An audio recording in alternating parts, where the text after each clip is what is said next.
What's good, everybody, and welcome back to another interview over here at Behind That Suit Reviews. My name is Holden Stephan Roy, and joining me today are two wonderful gentlemen who are, of course, talented artists up here in Montreal. It is just say your name so I don't screw it up, please. KD 2 times. And JS, no regard. so I kept mixing up the letters. I kept in my head typing JD when I searched for you, and so I didn't want to embarrass myself there. But no, these men are very, very awesome. And of course, all the links are going to be down below. They're the Spotify's. I found your YouTube channel. I haven't yet found yours. And basically, all that stuff's going to be down there by the time the episode is live. So you should absolutely. Shout out to you because I noticed that you checked out the YouTube video that we recently did, fourth quarter. Yeah, and that was like on the day of. We hadn't communicated too much in the day, so I could tell you took the initiative to check out what we were doing before we showed up.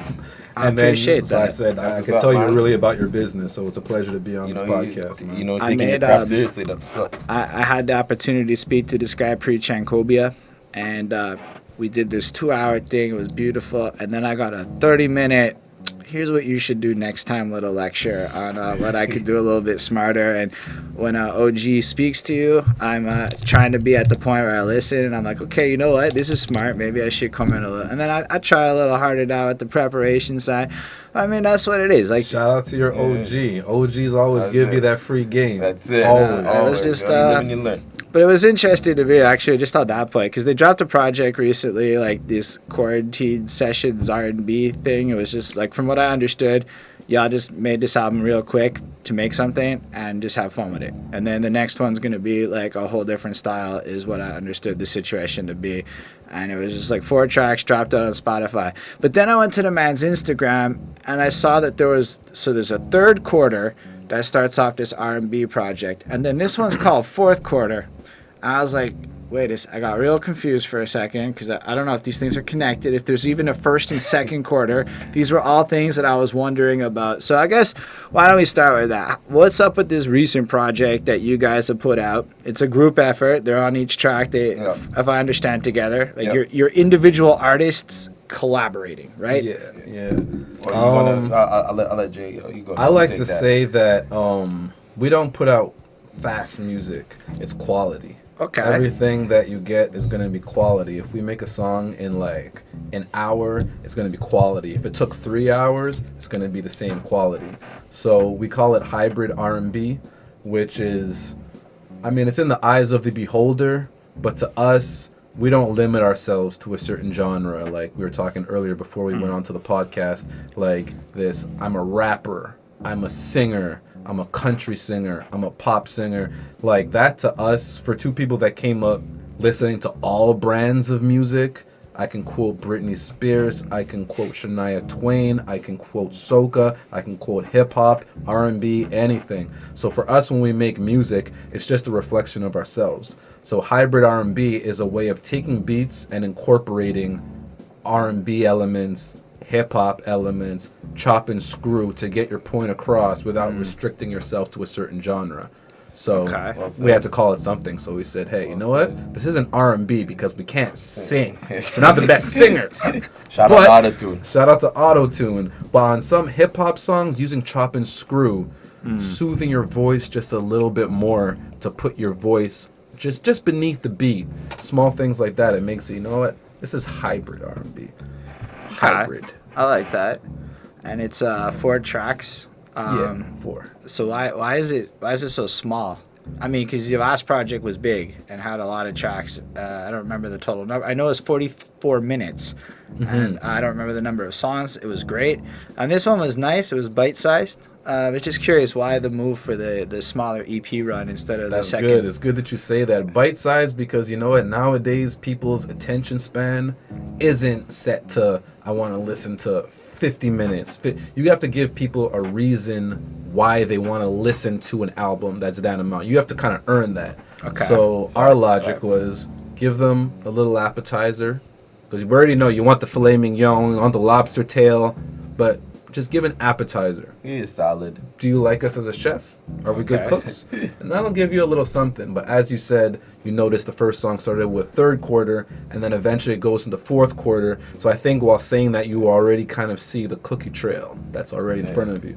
There's Alright. a lot of music that we have in the bank. A lot Alright. of music. So I The vault noticed. is packed. The vault is packed. I noticed when I was listening to the Matrix track, you guys definitely are hyping up a Dualitas too. Like Yes. apparently, Yeah. well underway, going on, and then so I was like, all right, so there's got to be that coming. So is there like a timeline for a Dualitas too? Is that like album You finished? want to take this one or? I'm just curious. because you guys threw it out. I'm Dualitas, like,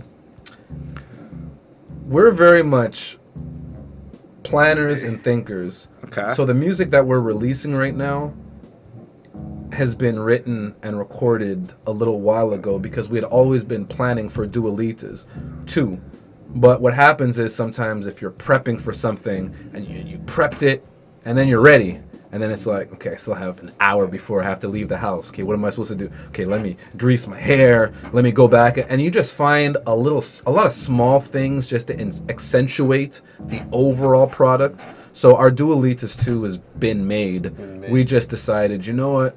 Let's just sharpen our blade for our own style. So what we would do is we would go into studio.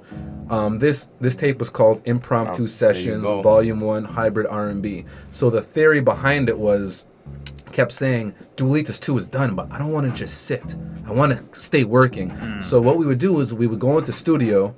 We wouldn't prepare any lyrics. He would find one beat. I would find one beat.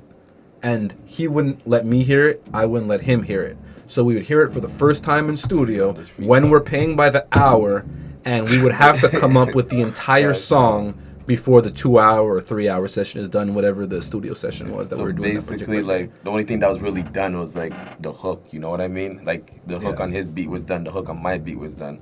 So we'd leave it up to our engineer. Shout out Hugo. Yeah, shout out Hugo. We'll leave it up to our engineer. where do you guys record? Make way. Studio. I was gonna ask because I'm like, I'm pretty sure there's a Hugo at Makeway. Hugo the Yeah, yeah. boss. The wizard. That's So what you I guys call are it. down That's there with my like wizard. the red couches and everything, and the Yeah. Yes, They have a yes, dope sir, you setup. know it. They have a dope Yeah, setup out there. I went to the opening. I haven't been since, but I went to the opening. 'Cause, Yeah. Brandon has come through, been Shout out interviewed Buds. over here. He is like the second or third biggest one of these. Like he was here for like a good hour 45. It was nice chat. Yeah. That's real cool. They make a high quality fucking sound, and I would have to give y'all Good credit. people, master of their craft, and Yeah. they stay pushing the culture That's it. forward, especially in our city. Yeah, It means that's the main something. thing. So shout out to everybody at Makeway. Yeah, Big man. respect. That's incredible though, because they're not cheap. I'm not gonna go into prices, but I know they're not cheap as far as studios go. So you're saying Yeah, that the first time we did y'all one of walked these in- sessions, it was I was a little bit like, because he had an idea with his beat, but I don't know until I'm there. and then y'all on the You have no clock, time. knowing this is being basically you're spending money, and then you use that, fueled that shit, tapped in, and banged out a project. Exactly. Yeah. Exactly. Sharpen So- the blade. The Sharpen the idea blade. started with So you're let's saying put ourselves in an uncomfortable environment so we can sharpen our blade. Yeah. those 4 tracks are all the results of these like 2 to 3 hour little sessions. What it was, 2 of the songs were a product of that, but then when it happened, it was, okay, we're good at this. Okay, let's just make this, but we kept the overall theme impromptu session. right. So it stays with the core of how it started, but I would be lying to you and I would not say that we did every single Yeah, one of the... for sure. No. Understand. After a while, it was like, hey, we have something here. But like, Let's do a little plan. even if 2 of the tracks is the results of that, dude, that's fucking incredible. These songs sound flushed out. Like, Man, I appreciate like that. I listened to Appreciate it and I'm like, nah, this took some time. It sounds like y'all like sat there and like I'm not gonna lie, it doesn't always come off like the most complex, intricate lyrical miracle. Got to break out the thesaurus to understand what's going on. But y'all pack some feeling and emotion into it. You guys are in the pocket. I don't know about y'all, but my side of the audience watching this is some old hip hop heads, mostly from the States. They tend to like the more technical aspects of it. On that respect front, that. I think Beauty y'all. and simplicity. There's a lot of beauty and But simplicity. you know what? They don't mean to cut you off there. But you see, like you said, like the type of viewers that you have, like if they go out and listen to that and they could be like, yo, I could dig this. Like that's cool. Like I find like yo, like we did our job. Like you know what? I like like I would want to like open up like people's minds to different stuff, because like you said, you know, some people are just stuck in like that old school rap, and like which is all cool, and like they don't want to fuck with anything that's new, you know, because they might find whether it's fake, gimmicky, or whatever the point is. But like if we could get that type of person to come in, and you know they have an ear for that, and like if you just like music in general, or hip hop, R&B, whatever it is, and like you hear that, you're like, all right, you know, these guys are doing their thing. So I could appreciate that when someone comes out of their comfort zone to say like, yo, this is dope. I mean, I enjoyed it. It's not music I would think that I would like. The R&B tape more so. Dua Lipa's is pretty hype. I'm not even gonna lie. That shit's a little more hip hop oriented, a little more up my alley. Yeah. Oh, side note, how'd y'all end up meeting Serenity? Because I saw that you feature her on there's the Yang, and I believe Yin and Yang are a fucking 2-part story track. Yeah. Where Is that somebody's correct? getting fucking murdered or Yeah, something. I'm yeah, not gonna lie. I yeah. should have listened to it 3 times and mapped it out. I Oh just man, you figured- gotta listen to that. You gotta listen. but I to got that. enough of explain the that one. story. You gotta Like, take that one yo, in. I don't get me wrong. I got a general sense of the story, not well enough to describe course. the story. But I course. was like, really, is it true? Was that a true story, or did y'all like fabricate not like fabricate, but like storytelling? You know, It's a true story. that's fucked. But to every hip hop song, it's a true story, but we embellish it. When I go on stage, it's me that you're seeing, but it's turned up to the Right, extra level. So it's a true story, but amplified and exaggerated. Where But yo, it's dramatic. Like there's yeah. there's characters in their story, right? there's like, characters, there's Because like you're characters. listening, like there's a little wedding scenario. There's a follow up that happened. Like I just, but I was like catching it, and then by the end of it, man, I'm like, oh fuck, it's really intense. And then Yeah, Yeah. you feel it in your Serenity chest. has a You feel flair in your to chest. it that Yeah. reminds me of Common's Testify. I don't know if you know that track, Yeah, of but it's course. almost like Oh, that kind of okay. energy at the end there. I thought Yeah. that was really fucking cool. But I know who Serenity is because I saw her live one time, and she was Yeah. fucking wicked. And then I was at this end of the week cipher, and there she is again dropping bars like fire. Like she's one of the most impressive lady MCs I've seen up in this city. But nobody else I know has worked with her. And then I saw her name there, and I'm like, how did you? Because I didn't know the other people you worked with. But I was curious to know how you connected. It's great to hear like someone else's perspective. Just because you know her on a musical level. She's always just been a friend that's been around. Our families are intertwined, so we have family members that are connected. But back in the day, we were always younger, you know, and the young ones at the barbecue would never be the ones to have their voices heard. It was always the older brother, the older sister, but we were always in a lot of scenarios together. And as life has it, you move forward. She became, you know, the dope artist that she is, Serenity, and she's put out a lot of music. Shout out to her. And then I was doing music, so then it became like, hey, we were always the quiet ones in the household barbecue. Let's make music. Yin and Yang is a story that I think a lot of men and women could relate to. It speaks of a friend of mine who was my best friend, and he invited us to Punta Cana. Let's have a bachelor party, great time, everything. And the first song really depicts a wedding on a beach, all the good vibes that comes with a wedding and what comes with saying I do and a marital situation. So when the song is finished, both people give their vows, and you know, it ends with the feeling of, wow, they love each other. They're going to be together forever, because that's what a marriage says. And then when Yang twists in, it's like Serenity has that dark side to Oh my her. gosh. She's Yeah, I know her as a yeah. sweetheart, and she'll laugh. I know her as a Golly. sweetheart, but Golly, she's shout out a Serenity. hood Yeah. girl. She's a hood girl.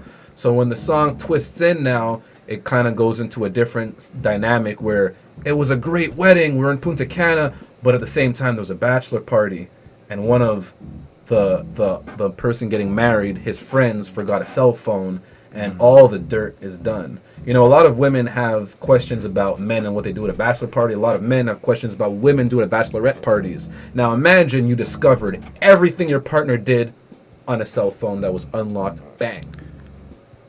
So we depicted that scenario, which stems from something which has happened that's true, but like we say, we embellish and, you know. And to be- But what does a woman do in that situation? And Serenity blessed the song as only Serenity would, That she because did, that she did. the song is written according to what Serenity would do. Not Tia, not Michelle, it's what Serenity. Love it. That's the exclamation mark. Honestly, it was like the tone of her voice. If you guys are into like a theatrical performance, like, yo, this Yin and Yang tracks, it was like stand the fuck out to me. Like it caught my, because it kind of gave, it's the way they end the project too. And not many people, I think, can pull off that like tone shifting story song in that regard. So I just big respect, man. And y'all should check it out for real. And shout out to her, man. When she recorded that, it's good to say this, especially in the city of Montreal, because we appreciate so much when American artists do this kind of stuff. Was it one take? Did she? One take. Holy Like, shit! because- Yo, it's so clean. Yeah, I wasn't. Yeah, it was People one don't take, know yeah. these things. It was one Yo. take. But she bodied that. it. Boom, that's it. I'm done. I I'm don't done. even understand how a one take happens in my life. I might That's record, her. I might sit there to do a verse, and I might record it for like 50 times, just cause like I find every it's one a of them. feeling, man. If you're like one with the beat and like you're feeling yourself on the beat, like you'll body that in one take. Cause we've done it. We've done it. He's way better at one takes than I am. That's He's fair. taught me to not listen to things multiple times. He does things in one take all the time. That's fair, man. I don't know. Maybe it's just the energy of it. I'm impressed by it when because I have like a friend of mine who, again, same thing. He went it's part of why I built a studio is because I'm not a one take guy. So I'm like, it's a little cheaper if I don't have to stand there. Sure. But my dude will like go down to like the best sounding studio, walk in, one take the whole fucking 5 tracks in a row, and I'm like, how? So if you can do that, that's fucking impressive to me. Like as an MC, that is super impressive. Cause yo, the man's in the pocket. That's like that's the other side to it. It's not just rapping, right? Like it's rapping well at like a technical level. Like the flow is just right. The way the pauses. I think something I've been interested in a lot lately is the use of pauses, and I find that you both use them exceptionally Let the well. beat breathe, man. Let the instrumental breathe. That's one thing that I learned like kind of. No, I wouldn't say early on, but like throughout when I really started to take like the rapping like a little bit more serious. Like I just said, like, yo, the beat says a lot. So, like, sometimes, yo, just let the beat breathe. You don't need to overdo it. You know, just let the beat do its thing. And the beat will bring you from point A to point B. And whoever's listening will be like, yo, damn, they did a good job, you know? Because you don't need to say, you could say a little, but at the same time be, you know, saying a lot. Like I live by that. I respect it.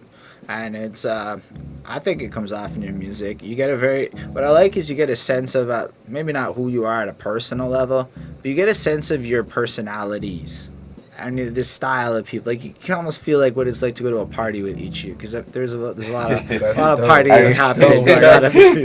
That's cool, but like, That's dope.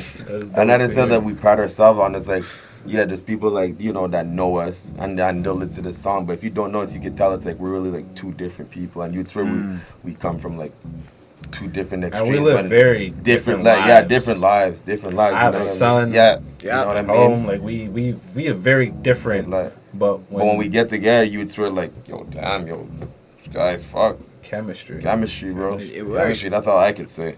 I find it works, especially like when you're different approaches of women. Like I believe in private dance, like you're like it's fantasy, ATM machine, take my money. Like it's like really like, this is how I gotta think about this.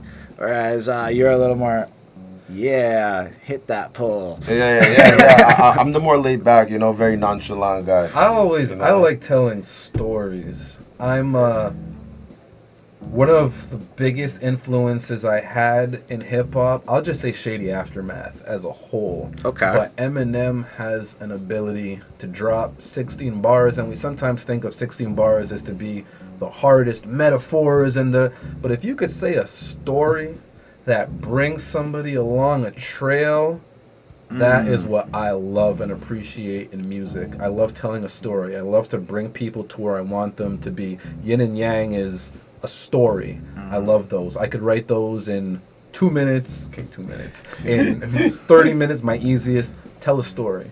People like to hear stories. They like to, connect dots through a story.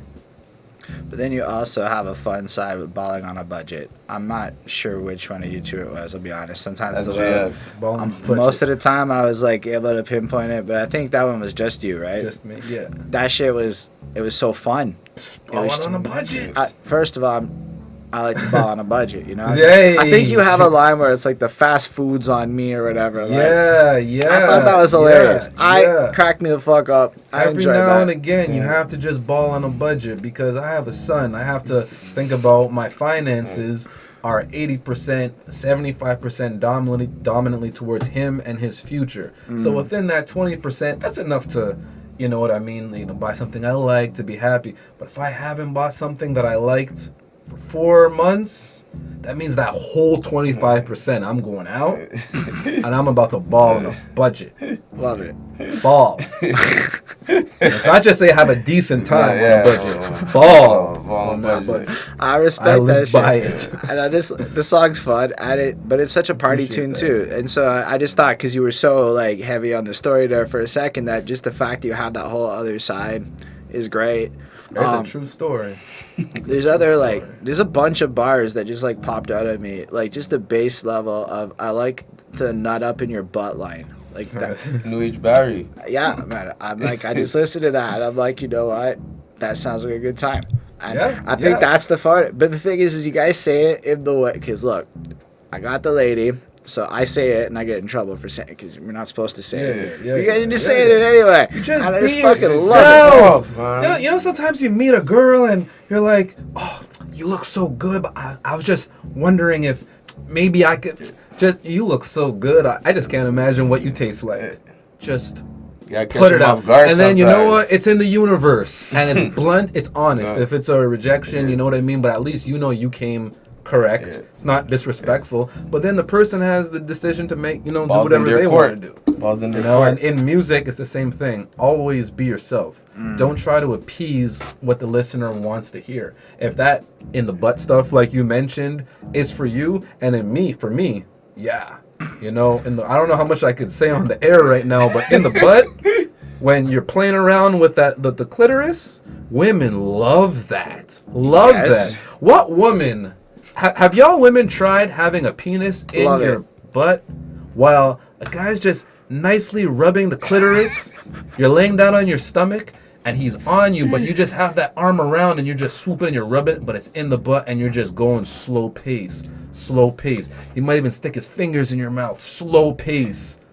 If you're a woman and you're hearing that and you've experienced that, it They feels just got a good phenomenal. description of So that. my whole thing is, if you don't like that, then don't fuck with me. That's fair. But love I it. make music for the ones that like that. Y'all are my audience, and I'm gonna cater to y'all. The rest will find the story later. I'm just like, I'm the kind of person that believes that at a base level, most people are that kind of person, but most people like I'm willing to say that on a camera. There's no censorship there. I'll say it in front of her, that she'll kick me under the table. But otherwise, no, that's great, man. I love it. I love the energy, and that's what you get on the project. Like, you really get what you're hearing here, or everything I've heard from them has this like level of. But then there's like some serious shit, like in the fourth quarter, like song. Like, it felt like there were some serious like topics, especially at the more racial side of things that get brought up. Like, so like. There's versatility here. It's not just like a vapid party, but like you can feel like a sense of almost like you're aware of your position and that it matters to you to not just be the fun guys, but to show that other side as well. So I don't know if that was intentional, but that's how it came off to me, and I thought that was really cool. No, but like, That was well said, man. Yeah, That was really well said. how could I put it? Like, yo, like the party stuff for us, like I'm pretty sure, you get it throughout like the Dua Lipas or even on Impromptu Sessions Volume 1, like, the strip club stuff.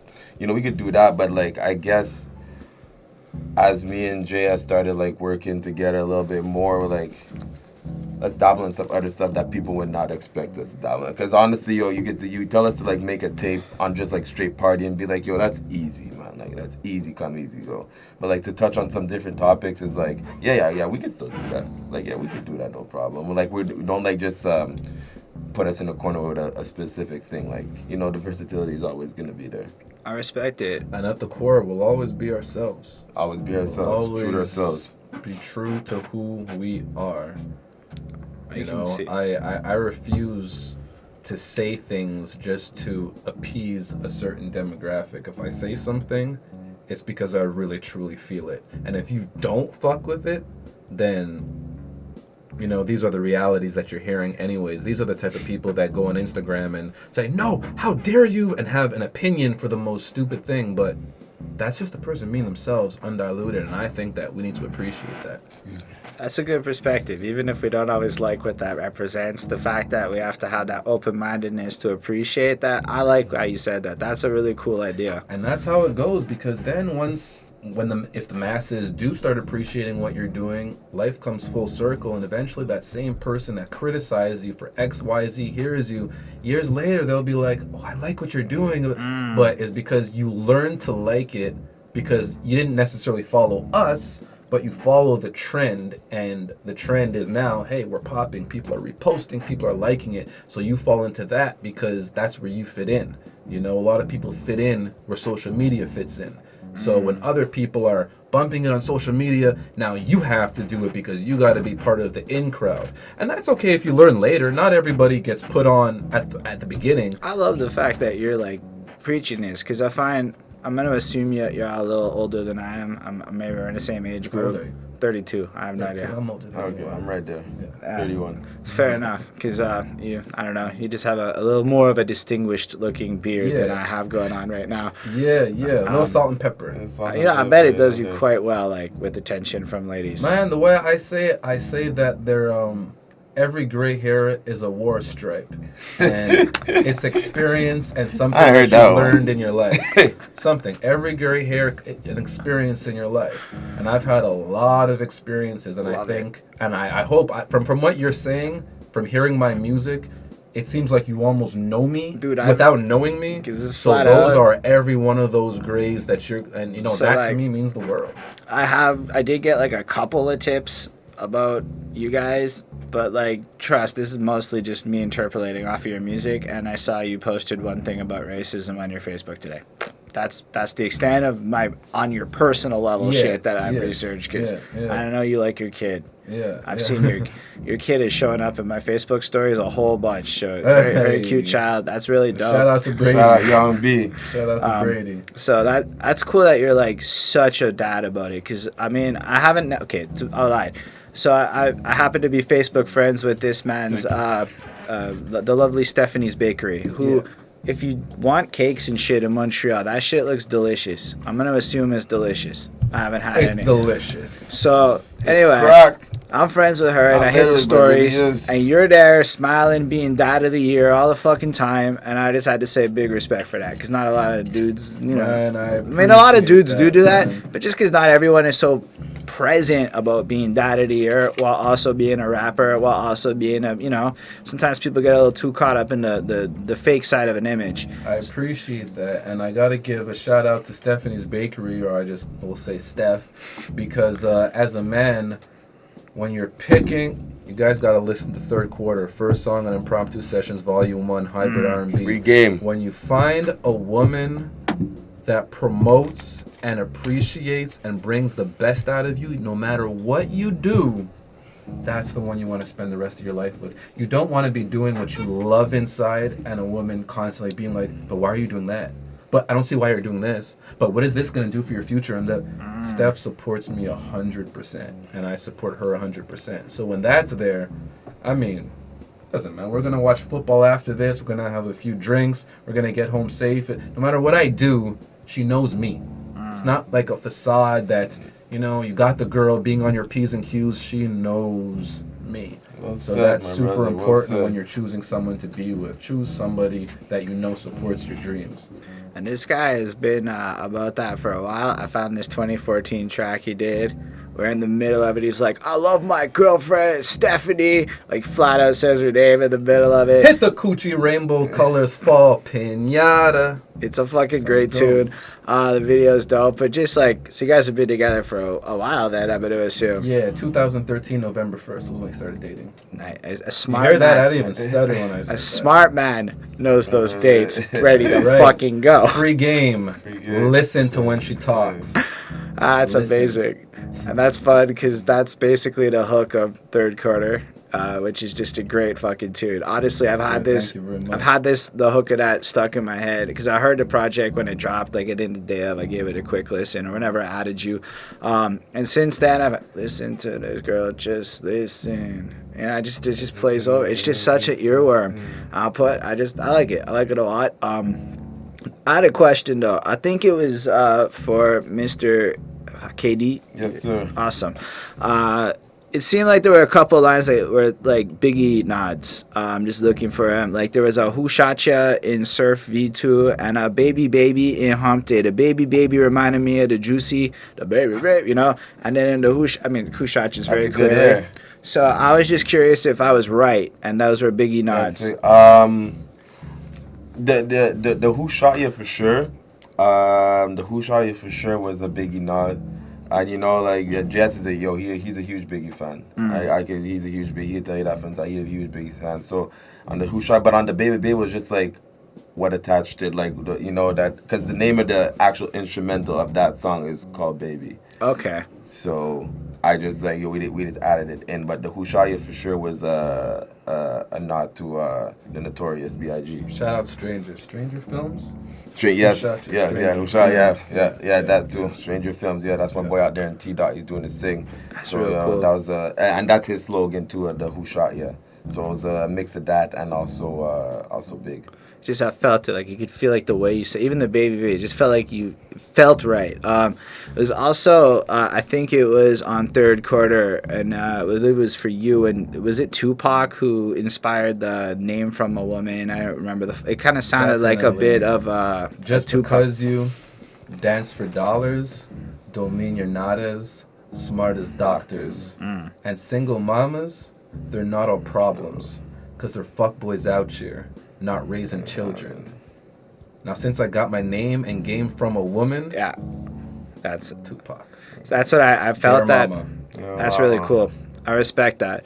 And why I'm bringing that up is because I think one of the things that a lot of people have lost in the art of hip hop is the shouting out your references directly. It's something that was always done until all of a sudden people just stopped doing it, And people got too cool to do it.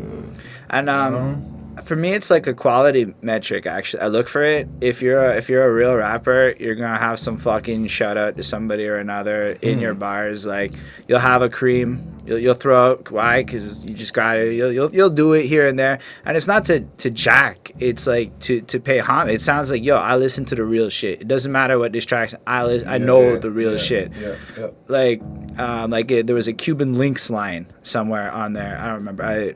Summertime Delight. Somebody says Cuban. And it just made me think of Raekwon and Ghostface, right? Yeah, like in sure. the middle of that. I'm like, that's cool. Like it ties into such classic things. We draw a lot of inspiration. I think the South is dominantly or most dominantly what we draw inspiration for. I don't even know if I want to say that. Maybe just speaking for me. No, for sure. South, South, Bun B, Chameleonaire, Slim Thug, Lil Kiki, Paul Wall, those that guys, whole yeah, South movement, Pimp C, Bun B, all of that. UGK, You know, RP Pimp. he's inspired a lot by Michael Jackson. Yeah, Where he'll have these R&B funny, bars sometimes you where you're know. like, oh, he sings? Yeah, yo, Mike Jackson, that's a bit RP Mike too.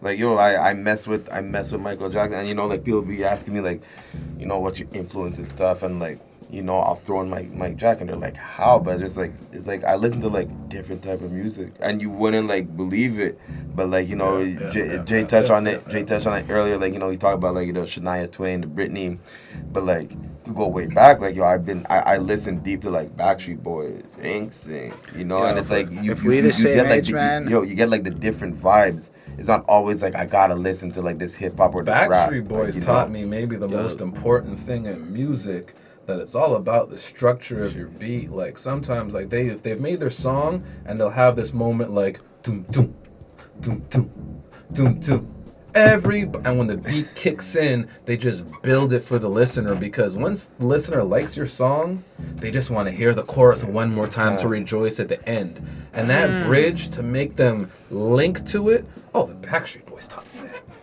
That's Same cool. formula in hip hop. The Backstreet Boys taught me that. That's amazing. Yeah. And I find like a little like genre steal from each other, and Absolutely. and you could catch that. You know what I mean? And especially as time's gone on with the internet. Like fusion is just it. Like there's no way around that right now. It's not like the old days where everyone was in the box. Like let's be real, we grew up. It was impossible to not listen to Backstreet Boys, Britney, and all that. Like it was impossible, it was impossible to be in yeah, Montreal exactly. in like to be like 12, 13 in like the 2000 early 2000s and not have Shania Twain singing at you everywhere because Canadian 100%. radio stations Yeah. had to play Canadian music 30% of the time. So there were certain Canadian See, acts what that we happened- all got.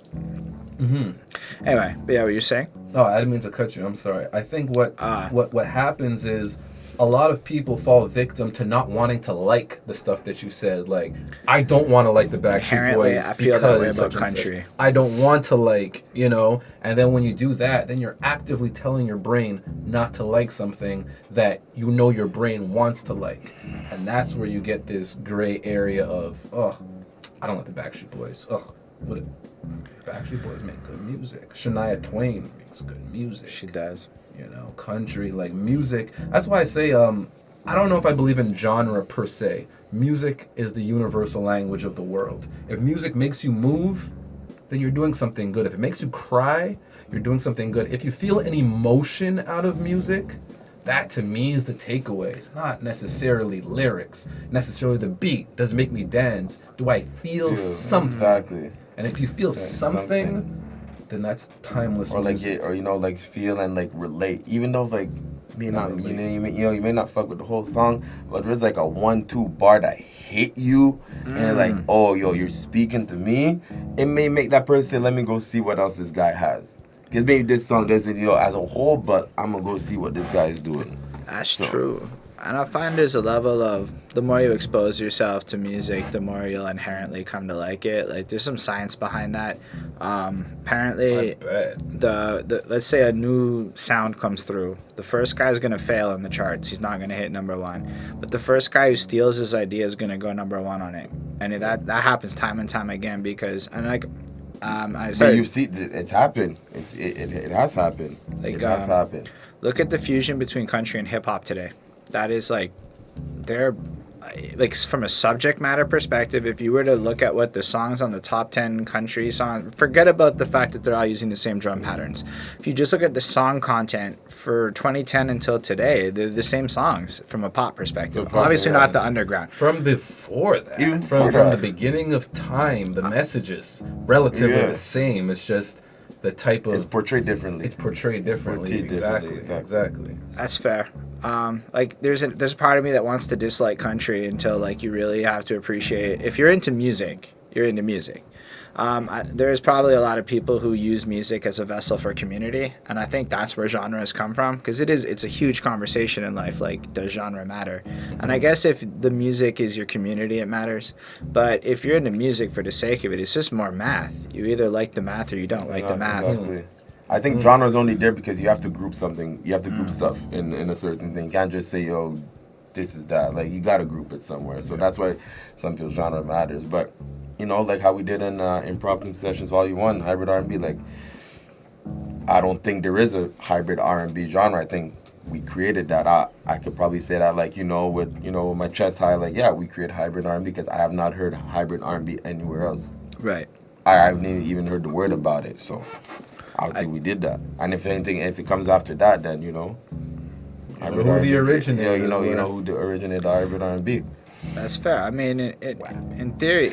So, yo, actually, you said WAP. Were you saying WAP God? Were you saying WAP before Cardi B was saying WAP? Yeah, I was saying WAP way before Cardi B and Meg Thee Stallion. Shout out to them. But does it mean the same thing? They labeled it as being wet ass, psh, but the WAP is something you have to go back into my archives and really like listen to what it was, because there was a description of what it was, and I labeled myself as the WAP God. And when that song became super popular, people were telling me, "Oh my gosh, they stole your idea! They stole your idea!" But I think that's the stigma right now around hip hop, is where underground people often come up with the most stuff. But then people that have bigger names, bigger budgets end up blowing it up into what it's supposed to be. But I feel good in myself knowing that, I'm sure that Cardi and Megan know that I was the originator and I was the WAP God. because the underground spoke for itself, and my community, my DM speak for itself. Ask, what? Did they steal WAP from you? Did they? Why did they? But that's what happened, and I look forward to being on a potential remix. Honestly, that's amazing. Like, because the first bar I caught had like WAP and then like pussy in the next line, and I'm like, yo, the date here is very interesting. Yeah, and then you said it on that 2014 track or the Pinata. Like you said, what year did you say? You said 2014. I did. I said it on purpose because I was like, hold up. Yeah. When you went back that far, like at first I was like, because I knew even I believe your hybrid R&B project drops before WAP comes out. So even that, there's no way like you had it first.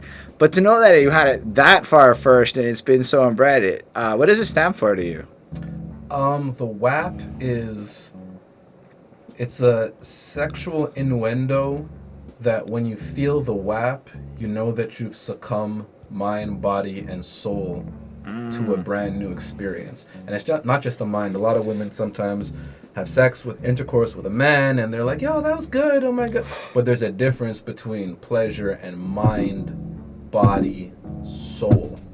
When you fully feel the WAP, that woman will do any and everything for that person that delivered it to them. I know. So I became the WAP Oh god. my fucking god, through the it's universe. amazing. So what happened afterwards were now people that would hear the music would say, oh, I want to practice the WAP. I want to, shout out to my boy Fast. He patented the WAP. And then when other people do it, it's, just all I ask is just pray to the WAP god. And when you pray to the WAP god and ask for the proper erection, the proper ginseng, all the stars align that you give her the WAP, and then you get her mind, body, soul, then I know that I've done my job as the WAP god to everybody that's prayed to me to make their lives possible. Holy shit, you are one of my favorite characters that I have talked to on this shit. You're fucking incredible, dude. I speak no lies. So first of all, I know what the fuck you're talking about. I call it the get out of jail free sex is just the other side of how that plays out. You give her the WAP experience and you can more or less get away with anything that maybe even infidelity depending on the situation. I don't promise that, but you can get away. You can get away with anything. Me personally, I pride myself, like you spoke about my child before, I very much believe in marriage, having a child and being with somebody forever and growing old with somebody. However, the term WAP, it's loose to anybody. It's in the eyes of the beholder. So, oh yeah, when some people are dropping that penis the right way, mind, body, soul, she'll cook your breakfast. You might get that lunch, PS5. The PS5, Absolutely. 500 plus. Your food's coming out hot, tasty. I love it. Fresh chives just chopped up from the garden, But it's all in how the man uses that. And I don't judge anybody. Everybody does it differently. But once you've delivered the WAP to a woman, and men know what I'm talking about, now it's up to you. It's you. I don't promote. I know what I would do, but the WAP is just that sensation. What you do with it is with you. Oh my gosh, that's incredible. So shout out to Meg Thee Stallion and Cardi B. Cardi, I know you got some things on your mind, but do your research and you're gonna see WAP. I'm the guy. It's me, JS. It's just incredible. This is a great moment for me. I'm a little floored. See, that's the WAP god. You hear that sign? They're definitely, the universe. Unfortunately, that is the downside of the home studio is the car alarms. It's all good, but they're getting the real life events, That's what it is. Fugazi out here. Nah, and that's crazy. So something I like to ask everyone is, are y'all from Montreal? Like born and raised? Born and raised. Now, believe it or not, we're actually pretty close neighbors. Well, not like direct, but like I could walk to this guy's crib in a very reasonable amount of time. I walked to your crib today. And I don't know exactly where you're at. I'm not too far. I'm about 10 minutes from him. So we're all up in the NDG Côte St. Luc area, we could say. Is this like home to you? Is this where you're from? Or are you from like different parts of Montreal? Forever home. I made it out of the hood. Yeah, I made it out the hood. Côte St. Luc's been like I was in Montreal West, Respect. At the beginning, and then after that, my later years, or I'll say like more like my teen into like now, like full grown man, adult. Yeah, it's been the Luke. It's been the Luke. Respect. I was in the Coast St. Luke as a little one and moved to the Deej. Man, the Luke is nice to me because a lot of my friends, my music partner right here, we don't live too far from each other. So to create music is always, if there's ever anything that we can't do on the phone or through WhatsApp, which is very rare. Hold up, it's y'all walking use- distance. Boom. We boom, don't. Y'all use WhatsApp to make music? We don't. boom. We don't write together. We. You know what? Once, and it was when we were in Ottawa last week. That was the first time we probably wrote together. But like you use WhatsApp specifically to like send the files and shit? No, I mean just like the ideas back and forth, and like you would see because there's sometimes, like, when our WhatsApp is bumping, like message are going back and forth, back and forth. You see, like, okay, voice note, message. You know, sometimes it'll be dead. Like I haven't talked to the guy in like 2-3 days. Yo, you're still alive? You know, or whatever. But like when it's bumping. Like and that was to me that was another like, you know, like crazy thing. Like we really don't meet up together to like write music together. Yeah, we do. You know what I mean? Like we really don't. And like I said just before, it's like we did it for the first time last week. That was the first time we were in the same spot where we end up writing a song. Okay. Other than that, everything that we've done, whether it's Dualitas 1, whether it's Impromptu Sessions Volume 1, whatever it is, anything word that we've done, it's been done like through the phone. And that'll be a voice note. I found this beat. What do you think of this hook? Listen to me, girl, cause I give you free game. Listen to me, girl, just listen. And the voice note, well, maybe you could tweak that a little bit. Okay, boom, boom, boom. Okay, that's the song. Yeah. I write my verse. He writes That's his crazy. Verse. Yeah, the rest of the dynamic is in studio. Whatever the intricacies of feeding off of each other, that's it. And that's fresh. We don't write together. So I'm like personally into the logistics of this songwriting bit because I'm team Microsoft Word, and I know there's a lot of team pen and pads and a lot of different teams out there. So what are y'all on? Are y'all team? I'm on. I got my iPhone. I'm right there on notes. That's where I write my stuff. Man, I used to be writing my stuff down till I met him. You know? He had the paper with the book right there in the booth. I'm a little bit older, like you alluded to before, so he taught me how to be a little bit younger. But now I'm on my phone, my new pad. I love it. But more times than not, I'll try to memorize it before I go. But what I've been doing now is just I've been using the voice recorder on the phone. And after, like, I'll end up spinning it there because, you know, like, this is something that I would say, like, he learned from me. Like, I'll, like, mumble a lot of, like the hooks. Like, I'll get the hooks and I'm like, I'll just get the melody down, like, na. But I'm not sure what the words are, but I know what the melody for sure is going to sound like how it's going to be. And after, you know, I'll send it to him. And it's like me now, I can maybe say, like, 2-3 words. Then he'll send me back a voice note. And you know, okay, now we're getting somewhere. And after that, boom, I get the voice recorder so I don't ever forget. Because you can write in a notepad, but then you're forgetting how the actual melody is supposed to go. But with the voice recorder, like, I remember how it's supposed to sound now. So that's something that I'm implementing. That's really cool. Yeah. I love hearing about this stuff because this is one area where most people kind of have similar answers, but everybody's going to have different stuff because all of our processes are kind of like... Yeah. But I love the fact that your stuff evolves, right? Because that's the one thing where there's two camps. There's team, I'm going to do the same shit till I die, and team, I'm going to fuck with what's new as time goes on. So I'm getting the feeling that y'all are willing to evolve, adapt, move into the new eras of life. Man, as long as there's a beat, we're good to go. As long as there's a play the beat, we'll make it happen. We'll make it happen. All right. We'll make it happen. So that's a great segue. I have another line of little questions. How are y'all? Do you guys perform a lot prior to COVID? Were you doing a bunch of live shows and stuff? That's one thing we were lacking. All right. So now that COVID's here, and the reality is if there's a live show, it's going to be empty bar just because of the law. And like basically the internet shows are about to become, they're not going away. Yeah. Like they're not going away. Are you guys comfortable or into the idea of spitting at webcams and phone cameras and shit for the live streams? 100%. I think that's the one thing that we're lacking. I mean, we've done a few shows prior. I mean, this is even way before COVID. Like as a No Regard brand, like we've done a few shows. Like we opened for Bun. We did Bun. Jay's been doing shows. I've been doing my own show solo with some other artists. But like, yo, the virtual stuff, yo, is cool. Like, why not, man? Like, you know, that they're saying it's the new normal, right? So it's depict your talent. When there's a beat playing, and you're present, what does it matter if you're in front of 100 people? It's like the NBA bubble or football in front of no crowd. If there's a beat playing and you're a rapper or you're a singer, you're a musician, perform. you gotta perform. I respect it. You know, Showtime. you're gonna try to turn up wherever, Showtime. you know, It when is that person's absolutely watching weird. it, when that person's watching it from their room, living room, whatever it may be, and they're Show. feeding off of your energy because maybe they haven't been out for X amount of time because of the quarantine or whatever, you know. Some people are taking it more lax than others, but let's say they're actually following guidelines and like, yo, I'm gonna stay home. So for them, this is like their output, and they see you turning up, then yo, they're gonna turn up too. They'll get themselves a little piece of bottle, a little Mickey or something, and yo, I'm gonna be nice. And I'm But gonna it's turn up. showtime. And it's If you don't showtime. show up at showtime, Yeah.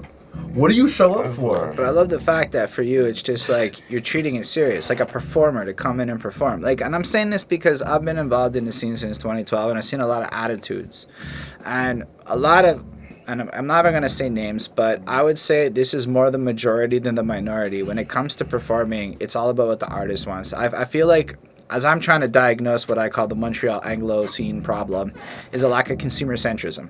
I mean, if you want to Okay. go with business language, that's what the issue is. It's artist-centric right now.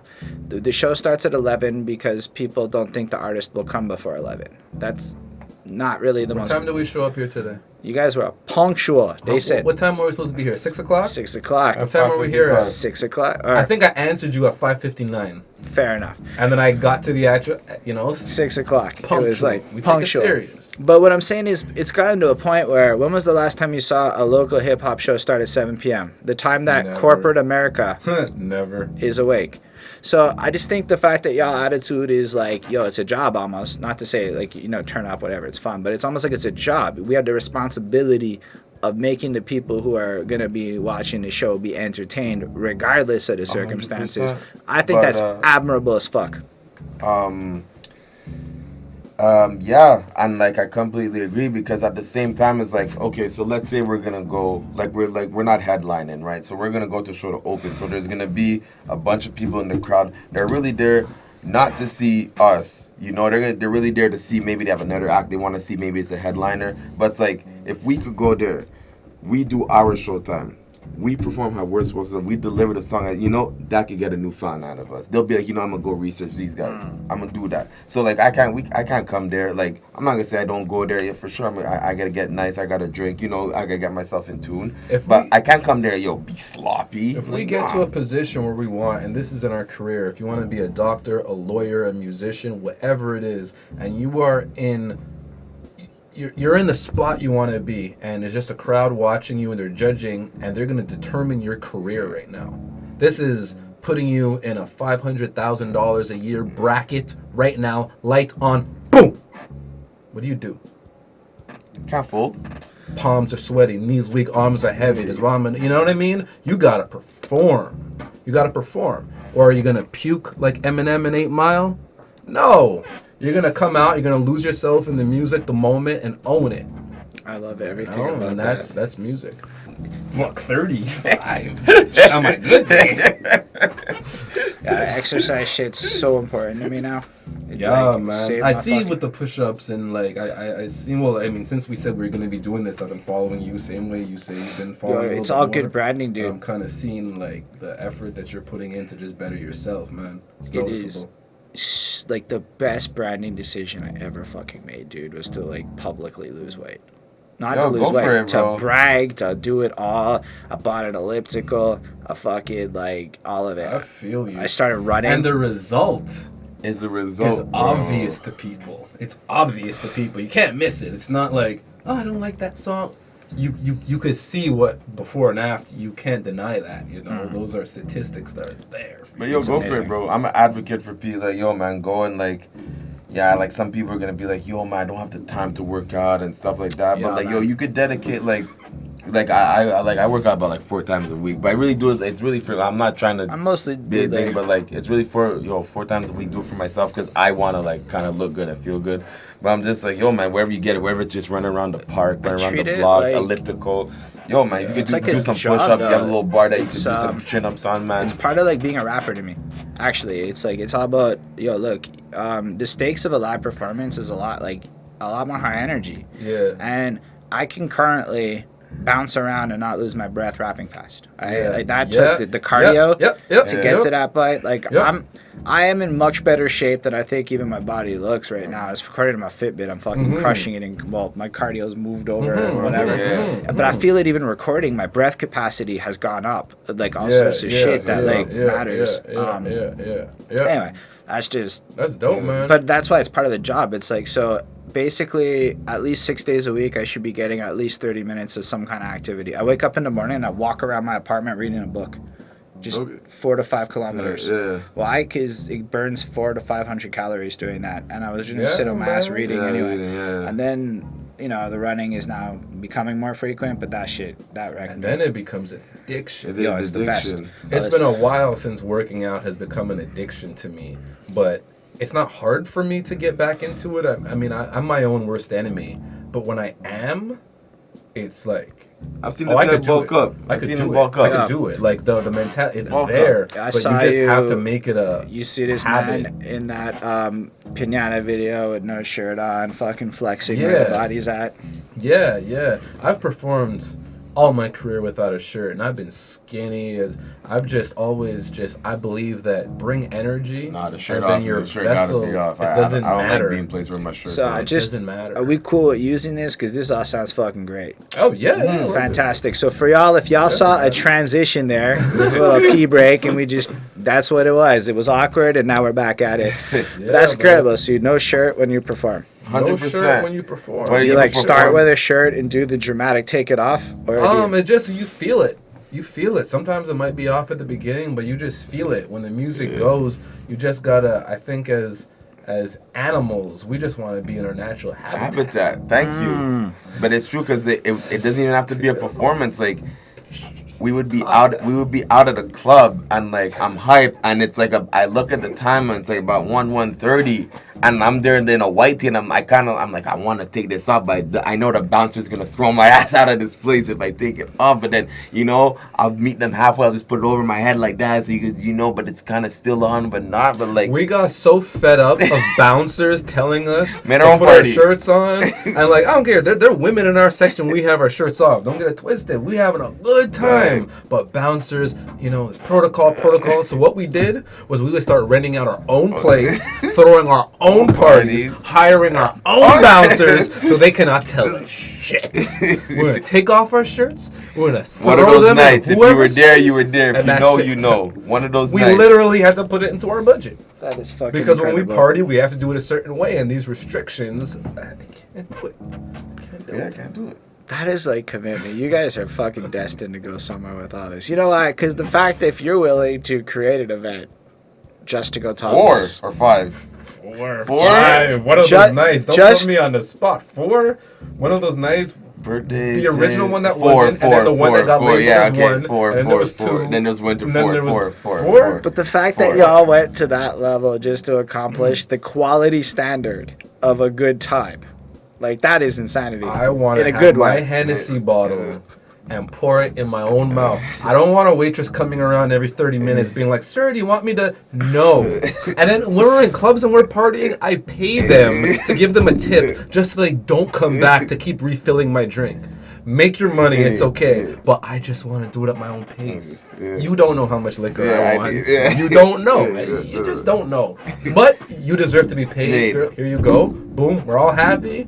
You don't gotta come back. The only thing, you know what, is just bring whatever Chase or Red Bull just bring that. That's it. Don't need the I don't even need the sparkles. barely you know, Chase. you know, I didn't Chase exactly. But I'm just saying, like, everyone's happy. But she still want to show her face because that's her job, right? But whatever, man. So you guys go out a lot. I mean, now COVID, not really, but like back in pre-COVID and stuff like that, like that sort of thing. Like I would feel like we're a good group of guys to go out with. Like people would want to go out with us because you're gonna have a good time around us. kinda And wanna go out with y'all. even like other We're doing this. we're doing this. You don't have to say that. Yo, We go do, and the things that like we'd attract like are the people at the club will feel our energy. Like we'll have our own booth, own table, and after there's people that come, they're navigating towards us because the energy crazy, the energy crazy, the energy crazy. It's like, Personality, personality, everything, man. We're not 6'4" brolic, spending $1,000 at the club, women come in. We know how to have fun amongst each other. And when you have friends and you're having fun around your friends, all that other stuff that men want, women and the attention, it'll come when they look and they're like, but why is it my hubby spent $1,000? But the energy's not the same. We bring energy, and it's because we're very much ourselves. Just be yourselves. You have your group of your solid core. Just have fun with your solid core. I mean, just talking to y'all, you guys are calculated in a good way, right? Calculated risk. You guys know what the fuck is happening. Like the level, if you're gonna plan albums out in advance, like you're sitting on a project and doing other, like even I bet your good times, you have quality threshold standards. You've thought about it, so like it's more. I think it's more than just be yourselves. It's be yourselves like in a way that exudes like a level of positivity. Like you're almost anti-vain. I don't know if that makes sense to you, but like if you think about what you were criticizing there, it's the vanity of flossing money to create the good time rather than bringing in the energy and organically creating it. Like one of the things they flexed about was the organic success they had, as in they don't pay promotion is what I'm going to assume from that. I don't know if you've ever have or would or whatever. I mean, I think at some point advertising is a relevant part of all of our games, but the fact that they had like 850 monthly followers. Now that might not sound like a lot, but in the local Montreal scene, spending no money and having an organic fan base of 850 fucking people to come and listen to your tracks is fucking exceptional. And that's the ultimate love that you highlight this right now on this podcast. But we live and we learn. I think I'm learning that we do need a marketing budget. Yes. If we want to take music to the extremes that we want to take it to, this has gotten us to where we are right now. Organically, you said 800. I didn't hear the recent stats this month, but I just saw what I know they're Spotify there said. around, but it's a blessing to have that, but that can't be the end game. You can't be content. You can't be complacent. So. But I completely agree with you. I mean, I was pretty anti spending money until you kind of realize that sometimes you need to get that push to get it. And it's not because of talent. It's literally just how the system is built. It's just the world It's goes. just Spotify. It's like, goes. the Spotify guys are like, listen, this playlist shit's great. Then somebody goes, oh, wait a second, we can make bank. And everywhere you turn as an MC, somebody's trying to make bank. That's just the facts of the situation. And it's not, I'm not criticizing it. Every one of these people does a job. Everybody who does a job deserves to be paid. And so I'm not, like, when I say promotion, I don't mean like buying subs. I mean smart promotional campaigns and shit. You want to get the music out there. So I bet when you do that, it's gonna be some fire. Have you guys thought about some moves as to how you're gonna hit that next level? Yeah. There's a lot to be said around Instagram promotion and Facebook. I mean, the system is set up right now where if you're willing to divulge money into marketing, you'll get the reach that you want to get, and it'll reflect if what you're giving is a good product. When I boost on, let's say, Facebook or Instagram, Stephanie's Bakery, my girlfriend makes the dopest cakes in the city. Stephanie's Bakery, 514, Google it. When you boost it, if your cakes look like garbage, what does it matter if you paid for a lot of people to see garbage? But if you know you're paying for a lot of people to see a good product, then that boost is everything. Boosts everything. And we like to think we deliver musically good products. So that is definitely the next thing in our that we just to tag along on that is like it was the first time I did like a paid promotion in terms of like music. Like, I went to go change my Instagram to like, that artist thing so you could, do the paid promotions and all that, and we did it for like our latest tape. And like I saw the numbers and I was like, oh, okay, the reach is kind of crazy. But after also too, like when we drop the stuff, like we through the distributor, like I see like, especially like Apple Music and Spotify, like I'm seeing where people are listening to the music, and I'm seeing like some countries and cities. I'm like, shout out to Germany and Netherlands. Netherlands is big. Guys, hold us down. And you know what it is? It's like it's not that they're downloading. It's like when they Shazam. So that means someone heard it. And they're like, I'm gonna take my phone out. I want to know what the name of this song is. Hold the fuck up. You know what I mean? Like that's crazy. So like, And then Yeah. another thing too is even like within like circle of friends, like people on like on Instagram, like people are coming up to me like, "Yo, I'm looking forward to the tape that you're dropping." And these are like, because I guess at first like I've been doing music for a few years now, but like now they're kind of seeing, okay, this guy's actually taking it serious. Okay. It's more serious than he was taking it before. So, you know, I'm seeing people that I don't really talk to that much are hitting me up and being like, yo, you know, like, oh, yo, that was dope. Or like, I have like good boys that I grew up with. They're like, this is better than what you dropped. And like, that's what I want to hear. Like, what I dropped it at the, like, way before, like, years ago. Like, you know, like, as long if they see an improvement, like, yo, that's a good sign to me. Fresh. So, I just have, Consistency is key in the yeah. eyes of the audience. that's big facts They too. want to see you consistent.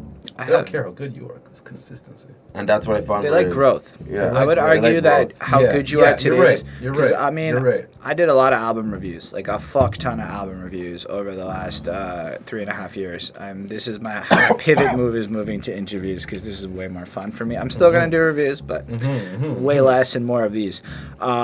And I realized that people liked watching me get better because I came off like. If y'all watch some of my 2017 reviews, you are going to see this white-ass kid talking out his mouth about a bunch of shit that he doesn't understand, and it may even irk you. Then you jump ahead to the 2020 reviews, and you're like, what the fuck? This is the same guy? And Yeah, it's that, like that what you were saying. It's that growth, that, wow, he's taking it serious, that, like, that's what people become. love Love to it. be able to be with the growth. But, and it's also too, People like, love to see if- the story. if you don't take it serious, why should they? Why should that, like, if you're not taking your music, like, why should I go and download, like, Whoa. If you don't take it serious, why should they? What you just said right there speaks volumes. Facts. you know what I mean? Like, Whether it's a drum, like- no matter what you're doing, you know, like, if you don't take yourself, sorry. we probably in touch. No, That's it's all a good. point. Like, yo, we in touch with, like, you know, we're making music, yo, even, like, before that. We had, yo, the NR brand and all that, but, like, I just find, like, it was growth. It was growth. Like, yo, we learned from before we just dropping music and be like, oh, yo, everyone's gonna listen to it. Man, no, it doesn't work like that. Doesn't work. And the music was good. The music was good, but we weren't doing, we're doing it the proper way. But I find, like, now, okay, we're figuring out how to do this thing somewhat properly, you know, and like kind of straight instead of trying to, like, you know, take side streets and all that bullshit, you know, like we're figuring out. And like I just said, like, if I'm not taking it serious, why should the other person that's listening? Why should you go on your phone and download, not just like stream it? Why should you download and listen to it continuously if I'm not taking it serious? Because if I'm not taking it serious, you shouldn't take it serious. You shouldn't even download the music. Leave it right there on your phone. And Don't that's the touch it. benefit of having people around you that push you to be the best that you could be, because there are times where I haven't written a song and there's a studio session in 2 days and he'll be like, you haven't even answered me. Do you like this chorus that I'm doing? But then sometimes it's like I listen to what he says and I'm like, oh my gosh, I like it so much that I don't want to answer until I've written something that I'm happy about. So I just procrastinate, and that's human, you know, procrastinate. But then when you come, it's like, shit, I am never gonna have a studio session and my music partner see me have nothing. Like, then it becomes like an ego thing, and that's one thing which me and him are driven off of. Like, we like competition. It's very Wu-Tang of you. Football, whether, Competition, no matter you what, know, he's a DB, I'm a receiver, so competition been there from time. DB receiver from time. Sometimes we're not happy with each other. Sometimes me and him, Yeah, not happy. it'll be a few days. We'll talk, but that's what it'll be. But it's because we push the envelope and we bring the best out of each other. And sometimes bringing the best out of each other means you're kind of upset with your own self, but you can't put it into words because you're so discouraged of your own inner that you can't put it on the outer. But when that person pushes you, it makes you realize, oh, yeah, you did the, you know, my bad. I wasn't, you know, and then that's growth, because the next time you better believe I'm going to try to push that envelope 10 times more than you pushed me, and then he's going to be in that position, and then you learn from each other. And when two people push themselves to that point, I mean, sky's the limit. I mean, there's a Get lot. yourself a good team. There's a lot to be said about the fact that you guys are working together. I think a lot of us are solo artists, big solo. Like for me, up until maybe even, I don't know, 2016, 17, I was fuck a team. I'm gonna do it all myself. And I think that, like, even throughout history, like, look, there's no Eminem without Dre. There's no Snoop without Dre. There's no Kendrick without Dre. I mean, that's just a lot of Dre. But then you can look, Redman, Method Man. No You 50 could without look, Dre. that's true too, eh? And you look throughout it all. Like, there's the Das FX crews. The way Hieroglyphics wasn't just fucking Dell. It was like all these people, Takes a and it's team. all of these collectives of artists. Yes, there were solo acts in there, but they all had other people, Yeah, other people that bounced off yeah. of them. Like Wu-Tang is notorious for, like, the beat would come out and it was who had verses that deserved to be on the song. Yeah, That it yeah, doesn't yeah. matter what you Yeah. wrote. If it wasn't good enough, fuck you, get out. Yeah, exactly. I love that energy. You know, I never heard anybody give me a good reason for Shazam before. As in, like, I upload to DistroKid and it's like, pay an extra $1 for Shazam, and I'm like, why would I do that? Yeah. No, I didn't even No, know that yeah, people but, like- fucking use Shazam until you just Yeah, brought that But up it's before. not even like that it's on Shazam, but it's just like I'm seeing the numbers, like especially like on I just saw like I get an email every Friday for Apple Music. Right. And I see the numbers for Shazam. And like to me, Shazam, like you're going out of your way. Shazam is you're literally going out because you have to pull out your phone and you gotta say like if you're using an iPhone Siri, if you because you know Shazam's integrated with Siri, you go and say what song Whoa, is it this is? Siri? Yeah. I'm a Android. Android. user, See, I don't know how so the Android works. I I'm don't know like, if they have an I'm app. like, Android who team, uses Android Shazam? team, Because but my, you know- my girlfriend yeah. uses Shazam on an Android, Yeah, so I know I have yeah. it. Okay, so it's Yeah. probably an app, but like on the Apple, you could just say Siri, what song is this? No shit. And after you, so that means someone's literally taking their phone out, And saying, you guys- what's it They saying wanna this know. song, and then they want to know, and then they're gonna go download Do it. you And guys to me, that's crazy. do you guys have your tracks anywhere, like, are they, like, in media somewhere outside of your stuff, like, I don't know, like a TV deal or an ad or anything like that? no, we're working towards that. yeah, We're everything's working working. towards that. We're very much So at this a, is right. at a I wouldn't say beginning phase, but in terms of like capitalizing on marketing, like we have our marketing, we have our team structure secure, but in terms of like the next level, that's why we're on your podcast. So this is like straight up. Someone's listening. No, but like this would be like, I'm just trying to like picture Shazam because it's like one of those things like, and maybe for them it's boring, but for Here, me look at it's this way. like, You're in Germany and you're like, I'm an Alexa person. Alexa, play hip hop music. Playing hip hop music. This song's playing. Alexa next. Alexa next. Oh, what's this song? Okay. Have you heard this before? No. But, oh my. Okay, Shazam. Okay. What song is this? Bricks. you know what? That's JSKD. Matrix. Oh, okay. And then you're like, oh, that's my song. Alexa, add this to playlist. And then it becomes Yo, a part of their rotation. what you just dropped now is like UX data that like everybody should be listening to, because use cases of how people consume music is, if you're an artist, it should matter to you. And Yeah. I never even thought about it. Like everything you just said now to me was like, I'm soaking that up, man. That's gonna give me shit to marinate on. That was gold. Cause I never once And that's- considered the voice element. Like when does Shazam fit in? How does all that work? Holy shit! exactly it. And then Netherlands imagine, and Germany, the imagine stats they show Shazam that. you and you're not there. Yeah. See, that's the other end of it that I'm thinking now. Because you know what? For at least one of my singles recently, I didn't put that $1.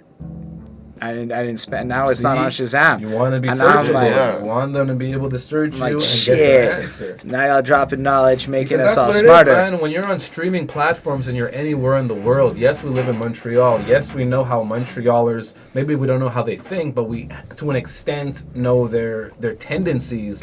But overseas is completely different. You're on streaming platforms all over the world.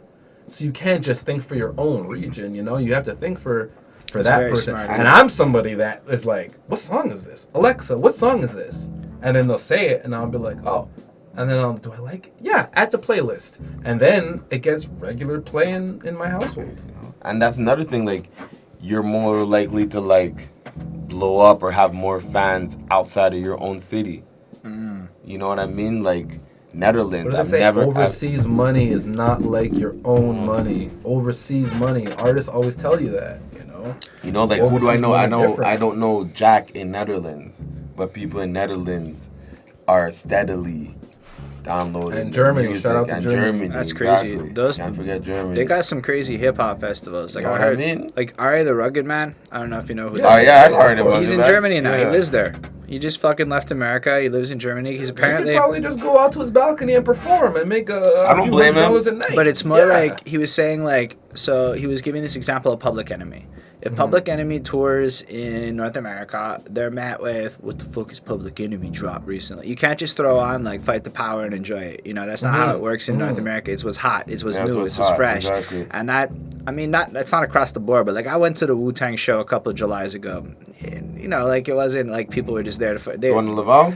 Yeah. Okay. I mean, the sound engineer was Yeah, absolute trash. yeah, That was a whole other thing. about that. It was so... I spent $90 anyway. So, like, I was kind of salty about the sound engineer. yeah, but it was yeah. also, like, this realization, like, the crowd wasn't necessarily there for the full experience. Like, you know, it wasn't hype. It wasn't... It just... It seemed like even myself, as somebody, like, I wasn't even conditioned to just go there and enjoy the music like I'm supposed to be, right? Like, and then I was listening to him describe these European tours in Germany where they're just blowing away that hip-hop legends Public Enemy are dropping classic tunes, and that matters to them. And so it made me realize, like, man. especially the European market, especially if you're into, like, more of a classic hip-hop sound, like, the European market might be where the fuck you want to care about more than North America. 100%. 100%. Though you guys have... 100%. I love my city. I love Montreal. I love Montreal to death. But from traveling outside of Montreal and seeing a few Yeah, way other more love places out in the there. world, see, the United States, they're very much about a dollar. Business first. And Canada is very similar. It's Yep. about a dollar. That's what it is. When you go overseas, you find that what they put precedent on is family, values, friendship. And when you go to places like that and you realize, oh, someone else, I'll do that for you. Here, no problem. You're my neighbor. I'll give you sugar. I'll give you whatever it is. It's like you always get that culture shock of, wow. You know, because we're from Canada. We're conditioned that dollar, that market. You know, we follow Instagram dominantly, United States, Canada dominantly.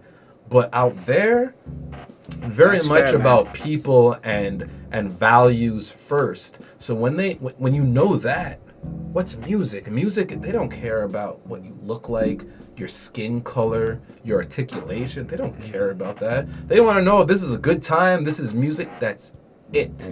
Oh, they're coming to see me, Germany. Okay, they're here. I want to come to see them because I've heard them before. They don't care. Have you performed They in don't Germany? care. No, but I would love to. Love to, man. Have you been- I- where Shout have out Veronica. You got to get me a show in Germany. I haven't been you out. know? I You haven't gotta been get me out. there. I haven't been out to Europe. That's on the bucket list. Like I've been to the States. I've been down south. but Perform like, in the States, not. That's fresh. no, but Yeah. like yo, Yeah. Europe like is on my bucket list. Heavy. I want to go out there. And you've been to Europe? Yeah, no, I've never been to Europe. So it's like, that's fresh. That's Well, not fresh, untapped but like, resources. And from what I see, they're like some of our biggest consumers. where have you traveled to? I've traveled to the States, dominantly New York, Miami. I mean, Daytona's part of Miami, but say Daytona, South Beach, I had no idea Baltimore. Daytona was part of Miami. Well, yeah, Daytona. You have your Daytona Beach, you know, you have your F1, all that. Then you have your South Beach, which is more like your strip and everything, but, you know, same shit, Florida and all that. Houston, Baltimore. And that's pretty much it. That's I'm fair. sure there's more places in my head I'm just not thinking of right now. That's cool. I haven't actually gone to that many places in the States, but I have encountered a lot of folk who are not born here, and across the board, that European mentality is very much in the spirit of what you're saying. I went to Pakistan for a month, and everything you were describing about the families, it's fucked up how community centric it is. Like, it made me reconsider what equality meant, because Big facts. we often think of equality in the sense of pure numbers. Like, do you make enough money, right? But then I'm like, yo, I don't know that my family is a tight-knit unit.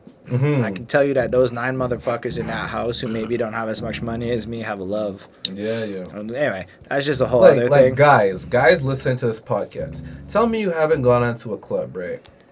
And you meet a girl, and she has a friend, and it's like, oh, they're from Saskatchewan, they're from but they're good vibes, good energy, and blah, blah.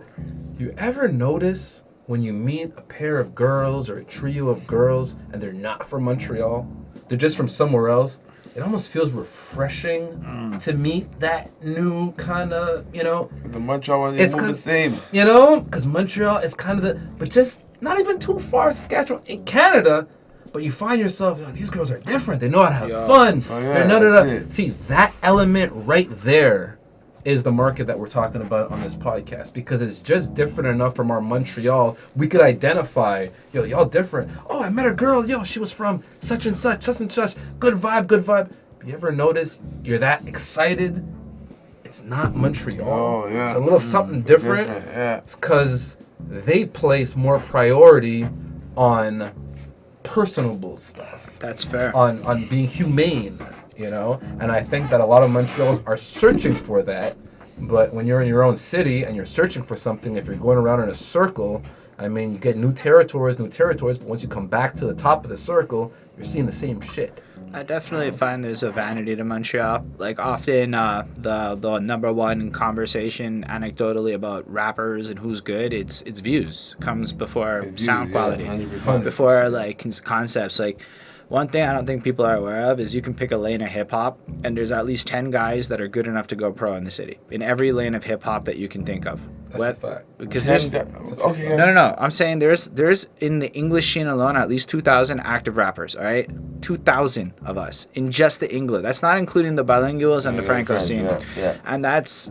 Can you imagine in the United States? And there's only there's but thousands. So like I started like seeking out Montreal. Because I'm like, listen, everybody I talk to at Montreal thinks everyone else in Montreal is kind of trash. And I'm like, fair enough. We have managed to do this to ourselves. But what I started to discover through the music is there's so much fucking talent in the city.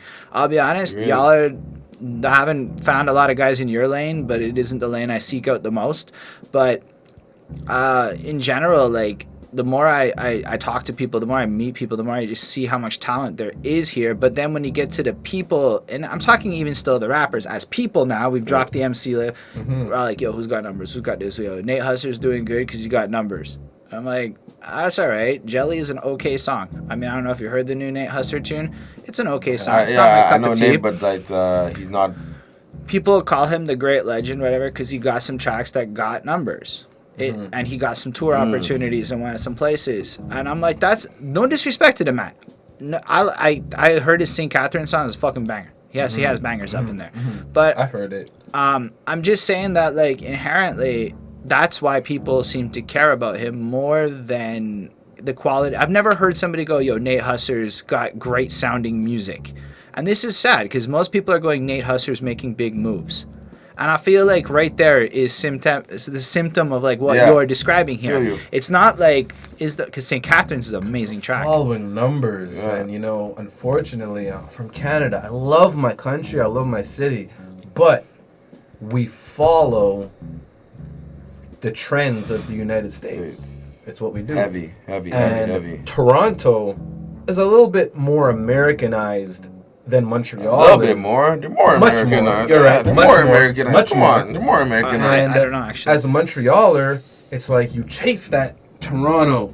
I want to be accepted kind of here. But even Toronto is chasing to be accepted by the United States. But then but then like there's some guys in Toronto, they're getting that like Americanized views, like I'm not talking about the big names like the Drake, the Weekends, I think the Roy Woods, but there's like the smaller guys that are starting to get like some guys from the UK and all that. That's like attached to that geography lottery. I don't know if you've heard that term, where Montreal's fucked because of a geography lottery. There's the literal space of how far away things are, but the other side is we lack celebrity talent. Actually, Buds, he has such an insightful point of view on this shit.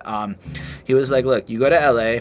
And LA has celebrities. LA's crazy, been to LA. So when you go to LA, it means that it is possible at your local fucking nobody rap show that the game shows up.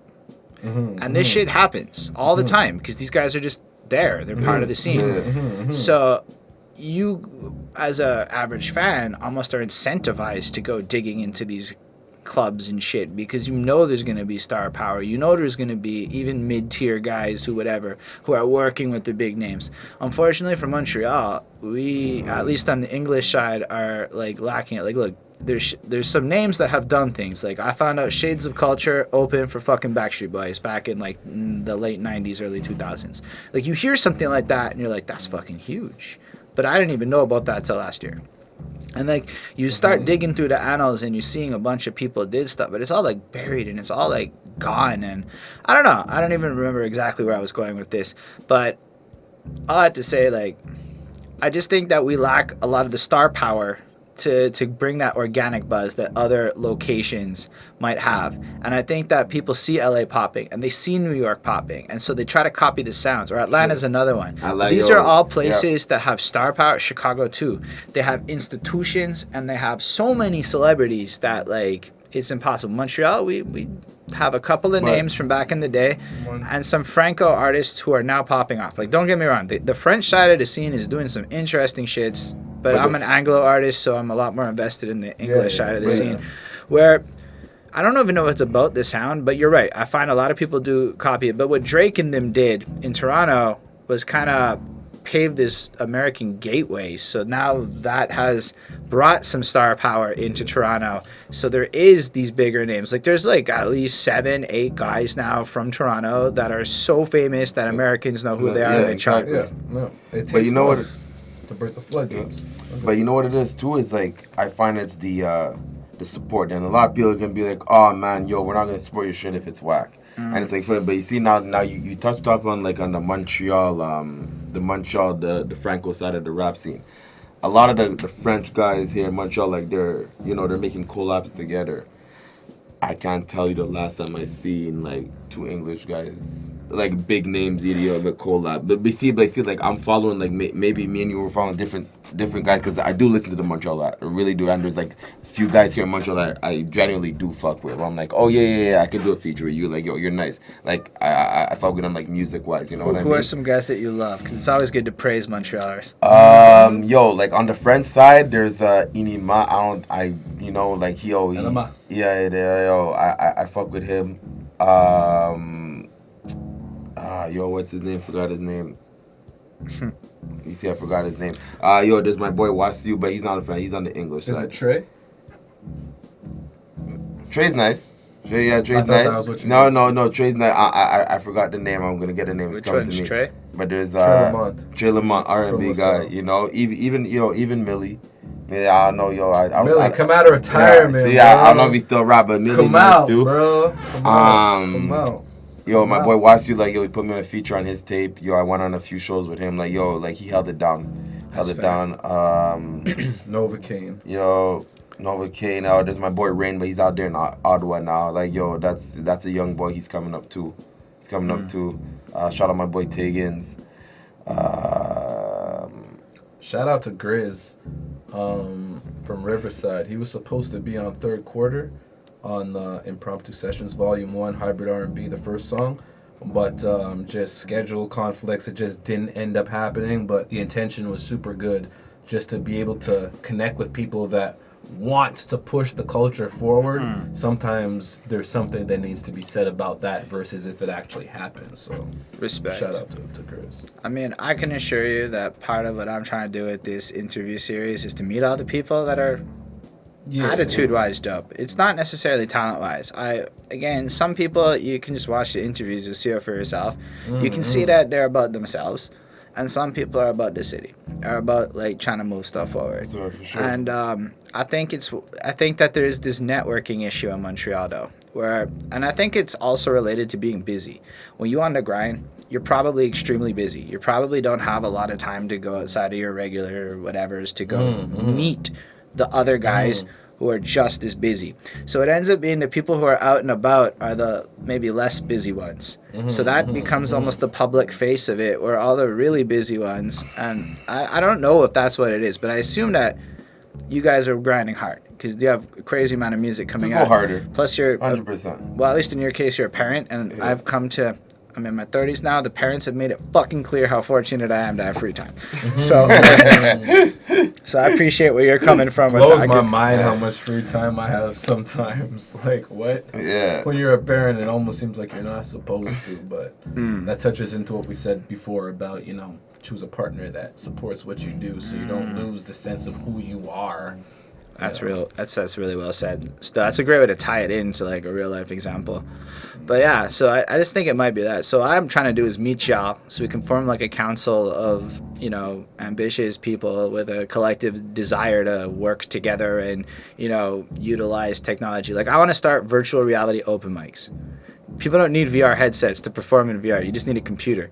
But as long as we can set up the fucking tech, and I literally solved the latency issue. I'm gonna make a video on how we can all rap from our homes on beat for free. I figured it out. Okay. So I'm gonna make that video, and I wanna. I wanna see that.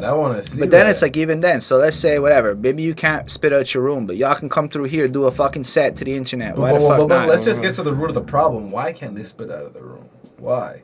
Oh, I mean, literally, you might have logistics, like you don't own the gear or whatever. Like, I can do a show out of my room because I put shit on the walls to control the sound, and I have, like, I can set up a couple mics and whatever. So You can get by. There's so much simplicity with all these apps, like you... I agree. Let's, just for the sake of quality it. issue, So I maybe, hear what you're saying. You should be an ambitious person and figure out the fucking solutions to do it. But let's say the big issue most of us were facing was... playing beats off a computer, streaming that, and rapping on beat, and having... That's two different things. Yeah. That's I hard. solved that problem so that you could do it from home. That's the kind of shit that we're not doing in the city, in my opinion. And I'm not trying to put anybody out there. I'm saying that's the way I'm trying to think. So we saw the solution. Now we got to get virtual open mics and shit going together where we all fucking run through on a, I don't know, whatever day of the week. You know, everybody does tracks and we start to use the internet. That's what you want to do for the culture. The very first day you do it, call us up. We're here. But you know what's crazy that you said that? Because I went yesterday. I was it was a little bit past Mount Royal, where I was waiting for like we're waiting for two of our boys. I went to go eat at Pizzeria Napolitana. And after there's like a little park, but after there's like a group of people, like they met up. They probably been there for at least like an hour or two. And some had the guitar, violin, different instruments, couldn't tell you what they were. And they were just there jamming. Like from what I was hearing on their side, like it's something that they do like once or twice a week. They'll all meet up in this little hub and they come and do that. So, like, if that's what you're trying to do, man, go for it. I'm just trying to make it so that, like, here's the thing. If you Google Montreal rappers, we don't have an internet presence. Or you're going to find some very old name. They may not even be rapping there's anymore. that list that everyone, I think, knows about that has all the old names. Yeah. I added my name to the list last week. Because You you can just hit edit and add yourself to that list. Linked it back to... Anyway. But yeah, no, so... I just feel like, look, the shows aren't coming back. Originally, I wanted to do, like, real-life shows. I figured the other side of that in real life is if you partner with charities, everything's free. The bar waived the fee, the DJ waived the fee, all this. So I was real stoked. My first show was booked 4 days before Quebec shut down for COVID. Fuck that. It's over. So now I'm just trying to think, how do we do this, though? Because if we all can rap out of our places, whether or not it's literally your crib or your boy's crib or you're doing it on your phone or whatever, and we get into this flow of constant live performances showcasing what we can do to bring to the table, and multiple people, everybody's doing this. All of a sudden, people see Montreal making the moves, and instead of it just being a bunch of Facebook statuses and tagging 98 peoples and all that other shit, I hate the 98 people tagging. See, but I don't do that. Like I can't get myself to do that. Like, if you're gonna listen to me, you're gonna genuinely like. I'm not gonna force it onto you to listen to. But maybe if people followed you and saw that you were gonna go live out of nowhere and just drop a fucking 3-track set right there in the middle of the fucking day. I don't know. To me, that seems super interesting. But like, I feel like after how we promoted our last drop, people are.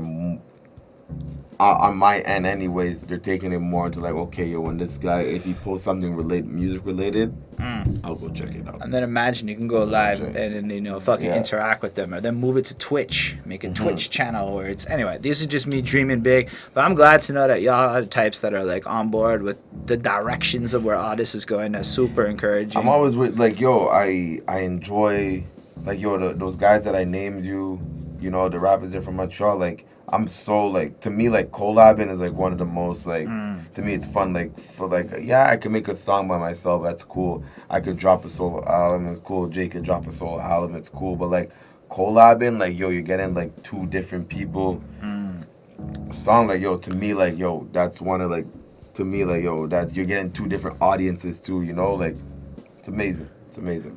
I respect that. It's something collabing has become more important to me, and even that's why these interviews became more important. They just, And just yo, make the French sense. and the English got collab more, man, because the French Facts. they're holding it down now. They're collabing between themselves. Even like not like the big name French guys here in the city, but you're seeing different. It was good. We're doing John, I see. You already a couple know, little baby. promo shots Yeah, here you in the know. middle. But at Asia, yeah, there you go, there you go. But yeah, man, it's the collab, man. On the English side, it's kind of dry, bro. It's kind of dry. Well, there's a lot of clicks, but the clicks don't collab with the other clicks.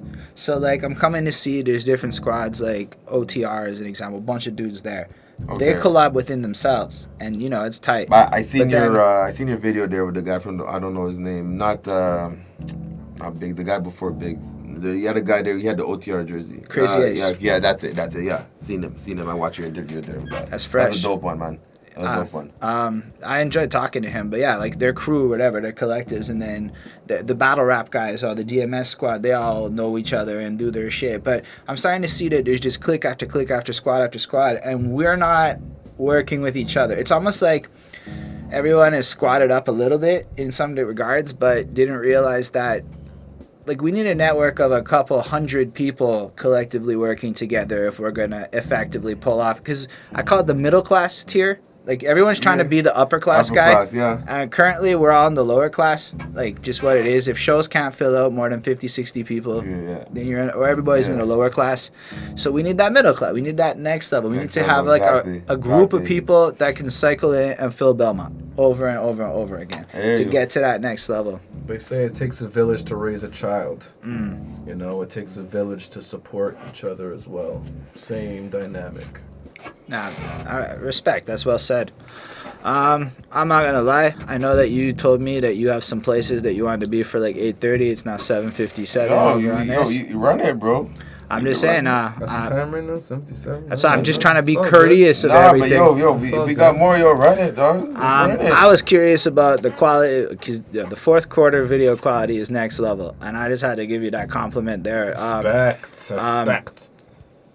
Do you do a lot of videos? I didn't see a lot. I started cycling, but I didn't find a bunch of videos. Is videos a big part of your future campaigns? Yeah, now we do a lot of in studio videos, which is like more recapping what it looked like in studio when we recorded certain songs, which are going to be released like with Impromptu Sessions Volume 1. We released a video of every single song that we created. Not sure if you stumbled across it. Excuse me, but all 4 songs that we created on Instagram, you can find the creation of what it looked like behind the scenes. So we do that for a lot of our songs, but in terms of actual music videos, that's not what we put dominantly. So fourth quarter was the first music video we've done since 2013. That's 14? crazy. Out here. But yeah, Not sure what year that was. 2013, yeah. 2014 latest. So we haven't made a video in about 6 years together. Yeah, but that's like 2 things that were lacking: the performances and the videos. But the things that were 2 guys, like he's a videographer, and like we don't want to do basic shit. Like I could do the basic video that like everyone else does. I could get we could get the Airbnb, could get the bottles, could get X, Y, and Z. But like I want to give next level? I want to show people. I want to do like a short story, like a short film. Like I'm not saying Rose, like you see like Rose level, but like that Rose is not Rose level. So I'm not gonna say his level, but like that type of demeanor is like I want to show you like a short story, like a short film. That's what we want to show you. But even Penthouse Music, Volume 3. But even just being Oops. the footballs and shit, right? Like just having that theme. It was not the Airbnb fucking video. I hate it. That video is boring. It is really done to death. I don't know. The second I see you with your bottle and your bag of weed and you're rolling up in the same, I mean, the songs might be fine. The videos, I mean, just go in an alleyway and rap, like We want just, the artistic point of view out of it, man. We want the artistic point of view of the show. There's always an artistic, and there's always a painting with our music, like simplicity of just we're rolling up, we have a few drinks, it's a vibe over here. Like that's not, in terms of artistry, that's not what we would deem as the most creative in terms of what we're capable of doing. Yeah, I mean, I just thought like the video was pretty. It wasn't like the most complicated. It looked like you had football footage cut in. Yeah, we're football fans to the core. Did you? Was that To the game core. footage like one of you guys actually playing a game and you capture that, or did you find that? No, it was just us at the football field NFL, and using NFL. clips from the NFL. There was one clip you shout used out that to was a NFL. game. Yeah, shout out to the NFL. It was some of the one of the game footages. I just caught that. I don't know. One shot was it was not like actual football. It was somebody playing Madden or something. Anyway, I just noticed that in the video. I'm not sure if I've seen that. In In our video? Yeah, it was one clip where because everything else was football, and then there was one shot where it was like somebody's playing Madden, and I thought that was nifty. I just didn't know if that was like you guys were playing Madden in there. No, it wasn't us. I have to see what it is to know what you're talking about. I mean, and- I'm hope I'm right and that I'm not like making this up, but Man, you got me second guessing because I watched the video a few times, but I was like, no, you may be right. it's You may about be right. 2/3. Yeah, I think it's in your verse. It's deep into the song. It's not at the beginning. It might even be the last hook. Anyway, I watched the video like 2 times, so I could be wrong. Yeah. No, I think it really brings out a sense of us because I think fundamentally what solidified our friendship before like being music affiliates or whatever the case, we both like football. We both fuck with football. I'm a Vikings fan. He's a Raiders fan. We played Madden for years back and forth. Played on the rivalries, same- we same played- concept. We played on the same flag football team together. We went through the ups and the downs. You know, so You know. with that, making a football song, it's almost second nature. For us to And talk you're- about the NFL league, this is what we love to And do. you know, like, funny enough, like, how long we been friends? 10 years? It's gotta be 10. 2011. So 9. Almost Somewhere 10. We're on 9, 10, and like this is the first football song really made. And you know, like you know, I go back to like the flag football. Like we played on the team together. You know, this guy, you see me cry for the first time, on flag, and like it's only now that we made like a football song. You know, like it's crazy. Like you would think like the song would have been done from time. Yeah.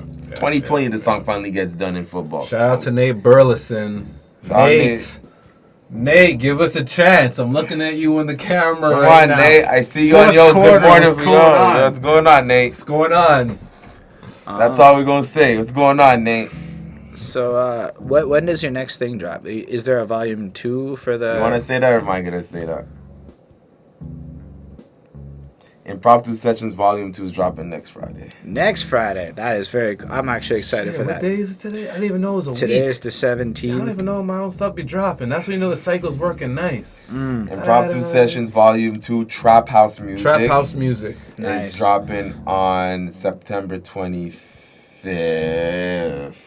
Uh-oh, So I'm don't looking at misquote I to know, the people. yeah, 25th. I do like the fact that everything comes full circle. You mentioned that Excuse me. Impromptu Sessions Volume 1 Hybrid R&B wasn't necessarily what you would have been looking for in terms of Yeah. a music fan, Yeah. you know. So There's a Volume 2 1 Hybrid R&B. for one thing. Now you have Volume 2 Trap House Music. So for the people that say, that was a little too for me, I like my lyric. This is where Well, you had Volume lyrics, 2, but that's for you. it's more the. I mean, the verse you wrote, Stephanie, is truly romantic. It's just not what I'm going for in my regular listen. Yeah, for It's sure. so And, yo, romantic. that's okay. That's completely But okay. trap house music, so it's gonna be more in that vein of things. Well, you don't know that. That's what we just named Or it. Like, we don't see- hybrid.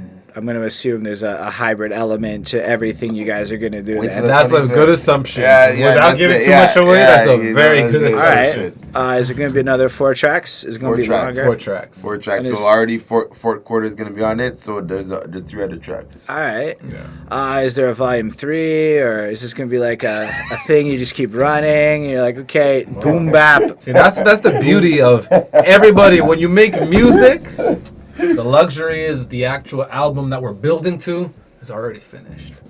So all of the in-betweens is just a matter of, when we're ready. And we make timeless music. We don't necessarily quote dates and, like if you listen to our music in 10 years, and Tupac taught me this, you listen to our music in 10 years, you wouldn't necessarily be able to pinpoint when we made the album.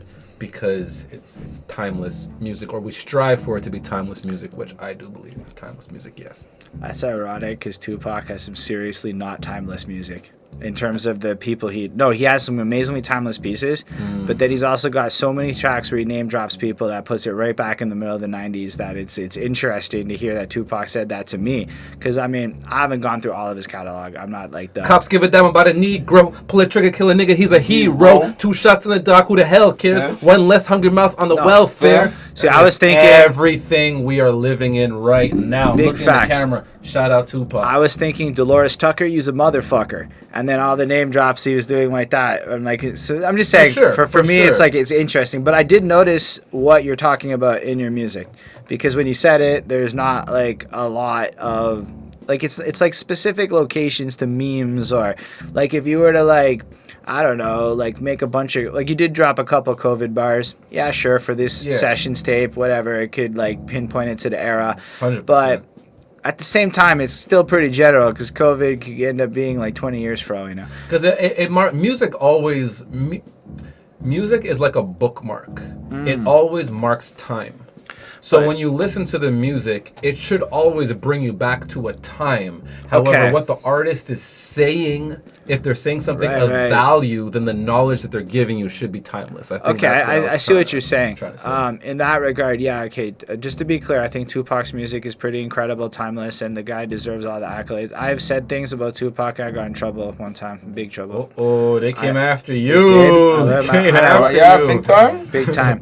I was feeling myself sometimes, and sometimes when I'm feeling myself, I ask questions like, why is Tupac a hypocrite, in a condescending white boy kind of way, and I learned my fucking lesson. But thankfully, for everybody that's going to just like flat out call you a name and walk off, you'll have guys who will leave you paragraphs explaining exactly what the fuck you did. That's good. That's okay. And then I watched the Bone Thugs Art of War documentary, which, believe it or not, was really helpful to understand gangster music, in the sense of what it is to put out a contrast or a certain personality, but it's actually positivity.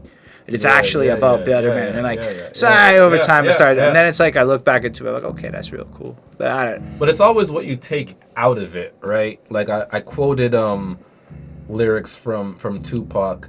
Cops give a damn about a Negro. Pull a trigger, kill a nigger, he's a hero. 2 shots in the dark, who the hell cares? 1 less hungry mouth on the welfare. Yeah. Isn't that exactly what we're seeing nowadays in 2020? R.I.P. George Floyd. R.I.P. George Floyd. And so not every and all bar of them. Tupac all says of them, Breonna Taylor, all of them. No. Keep their names alive. Breonna Taylor, all of them. You That's- know, Tupac, not every word needs to be deciphered to be the almighty, but it's like a read through whatever resonates with you. Read but the room. Gems that he has. Yes. No, like it's undeniable. That guy has a lot of powerful message. I respect him the more I've learned about him. The more I learned about his life, the more I learned what he represented, how he spoke for people in a way that was almost unprecedented in hip hop, in the way that I understand it. Like, to be the pop star rapper and to also be about the people the way he was, it was almost unprecedented. You know, he didn't really have that big of a hybrid with that much celebrity being the kind of guy that he was, is I guess what I'm trying to convey. So like, he's truly remarkable as a man, I think, beyond the music. And Sure. I'll respect it. When I heard timeless, I thought more specific to references at first, because something you'll find a lot of, especially in Eminem's music, is how fucking dated every album becomes after the fact. It is so very clear when you're listening to an Eminem show song that this shit is 2003, and it is so 2003. And then you listen to the George Bush bars, and you're like, who cares anymore? He's just so far in the past. Whereas you have something like Stan, it's timeless. It just never got old. Yeah.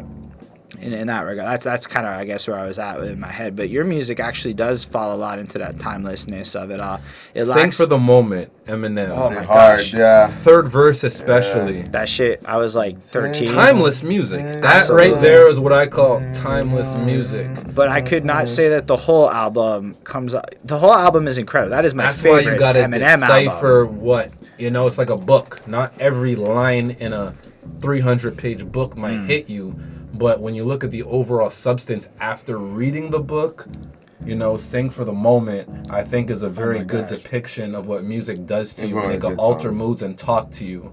Like, you know what I mean? When it's just you and the headphones and you know you might come from a broken home and music is your only escape and you have your posters up. That's exactly what Eminem depicted. And to this day, aren't there people that without music would they be here like that? Whether it's Juice World, shout out to Juice World, like a lot of people R.I.P. felt Juice the WRLD, pain man. that he felt, and they're still here today, and they saw where he went, and they have his pain, but You know, they don't want to R.I.P. have Mac the same Miller, outcome. man. That's another Mac one Miller, too, man. Another one. That's fair. I really like the way you're describing this. Like, it's really cool to hear you say Because this. yo, people are fighting battles that you swear there are no battles to be fought. You think because you're on top of the world, X amount of money, yo, I'm good.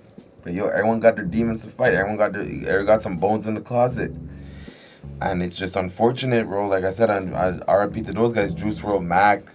But those guys definitely left a timeless impact. I mean, Timeless. I only really knew that like one Juice WRLD song that everybody knew that Sting sued him for. Yeah.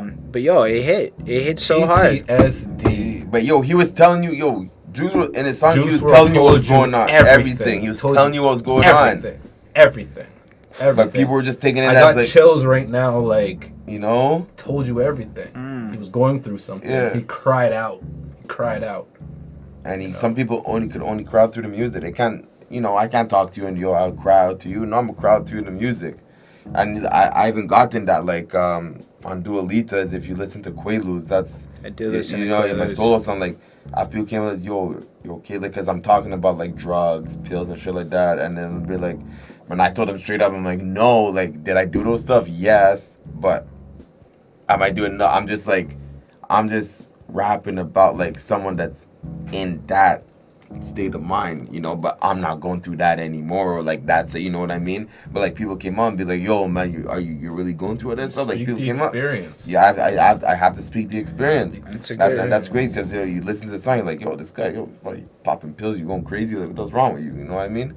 And bear in mind, I'm like we make music together. Some people come up to me and you know I have my son, I have my wifey at home, and they ask me, but that Quaalude song, what was he talking about? And you know, at the end of the day, you're not gonna make a separation between me and him. What he's speaking of, just because I haven't I've dibbled and dabbled a little bit, but not maybe to the extent. But when you Shout out my boy JS. Shout out JS, Aquafina, the Molly days.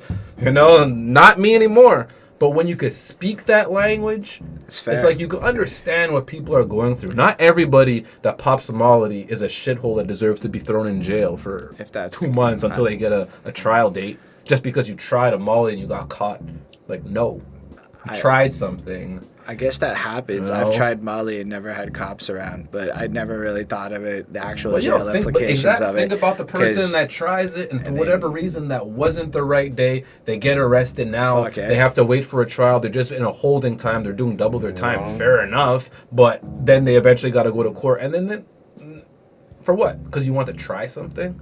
Yeah. Are they criminals? Something that Like, what about the pedophiles? Like, what about people that go out of their way to intentionally, deliberately do something that we could all see as morally and ethically fucked up?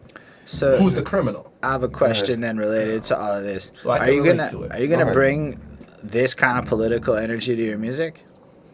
I don't think. Go ahead. Go ahead. Because I mean, in like- what aspect? like I got I would something say for after. y'all have a more fun vibe. But if you were to say everything you just said in rhymes on a track, and the whole track was just the whole album was just, I'd fucking that's. I mean, I'm a big Run the Jewels fan. Killer Mike is my hero Killer right Mike, now. shout Killer Mike. So Yeah, like man. to me, Speaking you're a on good that word. Killer Mike vibe right And there. doing things in the community. Yeah. Yeah. But like, would you ever consider going down that road and just dropping the super political album? Man, music to me is what comes out might be political. There's one specific song that I'm thinking of off of Dua Lipa's 2 that gets a little bit into the political aspect. I don't overly go into it because just personally growing up in Montreal, and maybe it's just I'm a product of my environment, but I've learned that the things you stay away from talking about just because it's religion, politics, and R. Kelly. That's hilarious. If you like any of them, you just might have people that are super opinionated, where it's just, you know, me, I like a good time. It's that. Do I need to overly talk? I think in this podcast, you kind of got my nature, my political views amazing. already. So to dibble and dabble further, I mean, I could, but at the same time, it's just not what comes first to mind. You know what I mean? But you I said don't you wanted to think- touch on Yeah, something. I don't think we would say, oh, we'll dedicate like a whole like an EP or album to like a politically driven, consequence.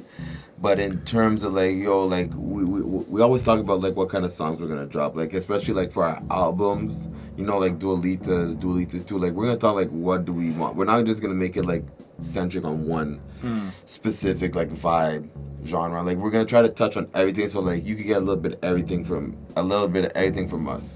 You know what I mean? And like it may not hit every single crowd, but there's a little bit of something for you, and you. Right. So I mean, to say like fully political, like I'm not like that type of guy. Like in terms that's of fair. politics, like I mean, like they run their shit. I don't find it's like completely like 100% like truthful. But hey, man, that's just me. You don't have to take my word for it, man. You could believe in what you I believe say in. lyrics on a song on Dua Lipa's too, where I say, Colin Kaepernick, you were never with. George Floyd died, now you play like you were down the whole time. And I think that speaks volumes because there was a lot of people that were anti-Colin Kaepernick, didn't want to hear anything to do with him kneeling, nothing. But then when George Floyd died, there became a movement. It's like to show face. Jeez, They had to attach themselves onto, I'm not one of them. I'm not one of them. But like, we remember. We remember. Colin Kaepernick. Not even that. Even when they had the thing on Instagram, the blackout day. Yeah. I seen some. They just did that just to show face because everyone else do it, so let like me do it. And like that's another thing. Like go back on like support, bro. Like I have people that like I know like I chill with like daily. Never shared any of the music that I posted. Never. But we talk. We talk like we talk. Everything's cool, whatever it is. But they don't share the music. I don't take it in a way at all. You know what I mean? Not at all. But I'm not gonna put it onto the person to go and share that. Right. You know what I mean? But it's like that's the crazy part of it. But then after that person will do something else, or they would see someone else like with maybe a little bit more views and something that they'll post them. So it's just about I think a walk lot your of path, us man. That's all you can do, man. That is a very relatable thing you have described. I think most of us have gone through that in this game, especially with the number counts most of us have, because I don't understand. So and that's the problem with Montreal. Anecdotally, That's what's the problem. I have. Well, if we go back to that user-centric thing, we as a scene have not made our scene look very sexy to corporate America. And I think what happened is 20, 30 years ago, Montreal's very blue-collar, very factories, very retail. And Montreal looks like me now. It's not like white. What I mean is I work in a software company full-time and corporate salary line, and I bet most people in white-collar world are related to e-commerce or software in some way in the city. So my like day job life is the demo that represents Montreal today. And when we go back to that show start time thing, if I gotta be in bed for 11:30 so I can be up and be like a person by 9 a.m., I just can't be like getting drunk on a Tuesday at 11 p.m. because it's party time. It's just not party time. 100%. But I would go to a show on a Tuesday at 7 p.m. And that comes with maturity, right? And knowing what really fuels you. Like, if something doesn't fuel your energy, like, shout out to my girlfriend, but, hey, come out to this. It's going to be fun. It's going to be... If I'm just like, I don't want to do it. I don't want to do it. That doesn't make me want to stay up past 12 o'clock and drinking kind of. But you said, okay, such and such is doing a little event here and boom, boom, boom. It's like, oh, well, I support Holden. Oh, yeah. I'm going to have my drink and I'm going to make sure I wake up tomorrow morning because I feel like, I want to put my energy into that. So I think like we as music people have that mentality. But the reality is the scene right now is a bit of a circle jerk. Circle jerk. That's what it exactly is. And so the problem is... That's exactly is what the fuck it is. The consumer, what we need is fans. As in, I don't mean like the guys in Nether. I mean, there's like a guy who on a Friday night actually just wants to go to a show. right? Yeah. And if you go to the shows, and again, I've been in this from 2012. Back in 2012, half the show was actually audience. Now it's like almost the entire audience is the posse, and it's just posse. And it's like when I went to the Locksmith show. Locksmith is a fucking talented, big-time rapper, all things considered. There was like 40 people in the room, and 10 of us bought tickets. It was like nuts to me. I'm like, where are the hip-hop fans in Montreal? They're all at home on YouTube. That's the fucking truth. They're all at home on YouTube. So how do we get fans to go to a show? That's the big puzzle of Montreal, is how do we get people who are at home on YouTube on a Friday night to desire to go to, not the music ones. You know what? Montreal is a lot, like, let's say we're comparing Montreal in proportion size-wise to Toronto. There's significantly less people in our city already, so that's less people that are going to want to consume music the same way, like going to shows. But we're moving in a direction where showing up at shows isn't something people want to do unless they identify with the person. That's my friend. That's my friend's friend, such and such. Or, oh, that's somebody coming into a Montreal show for one night. And then, so now I can do something because they have their name already. People... You know what else is it? I don't want to cut you off there, but it's also like... I find the beat selection. That's what I like. People are like, like right now, like they're going into like what's like in style. So right now you have drill.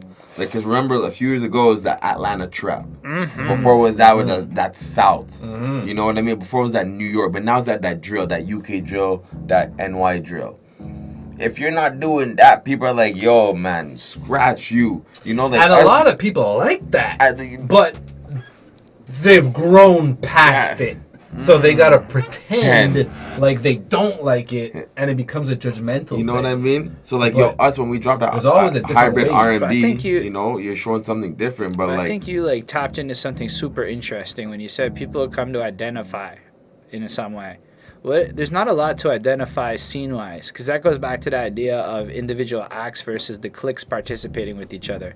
So, like, I mean, the way a lot of shows are booked, it's, I mean, whoever the fuck shows up, and there's not a lot of congruency. So, like, I don't know that with what I do, being a corporate dude makes a lot of sense next to most of the trappy guys. Like, it just, at a live event, my sound doesn't necessarily mesh. Yeah. And so, if you're from Montreal, just speaking from Montreal, not anywhere else. If you're from Montreal and you're performing right here at this venue, it's unfortunate, but the reality is, stand outside the venue.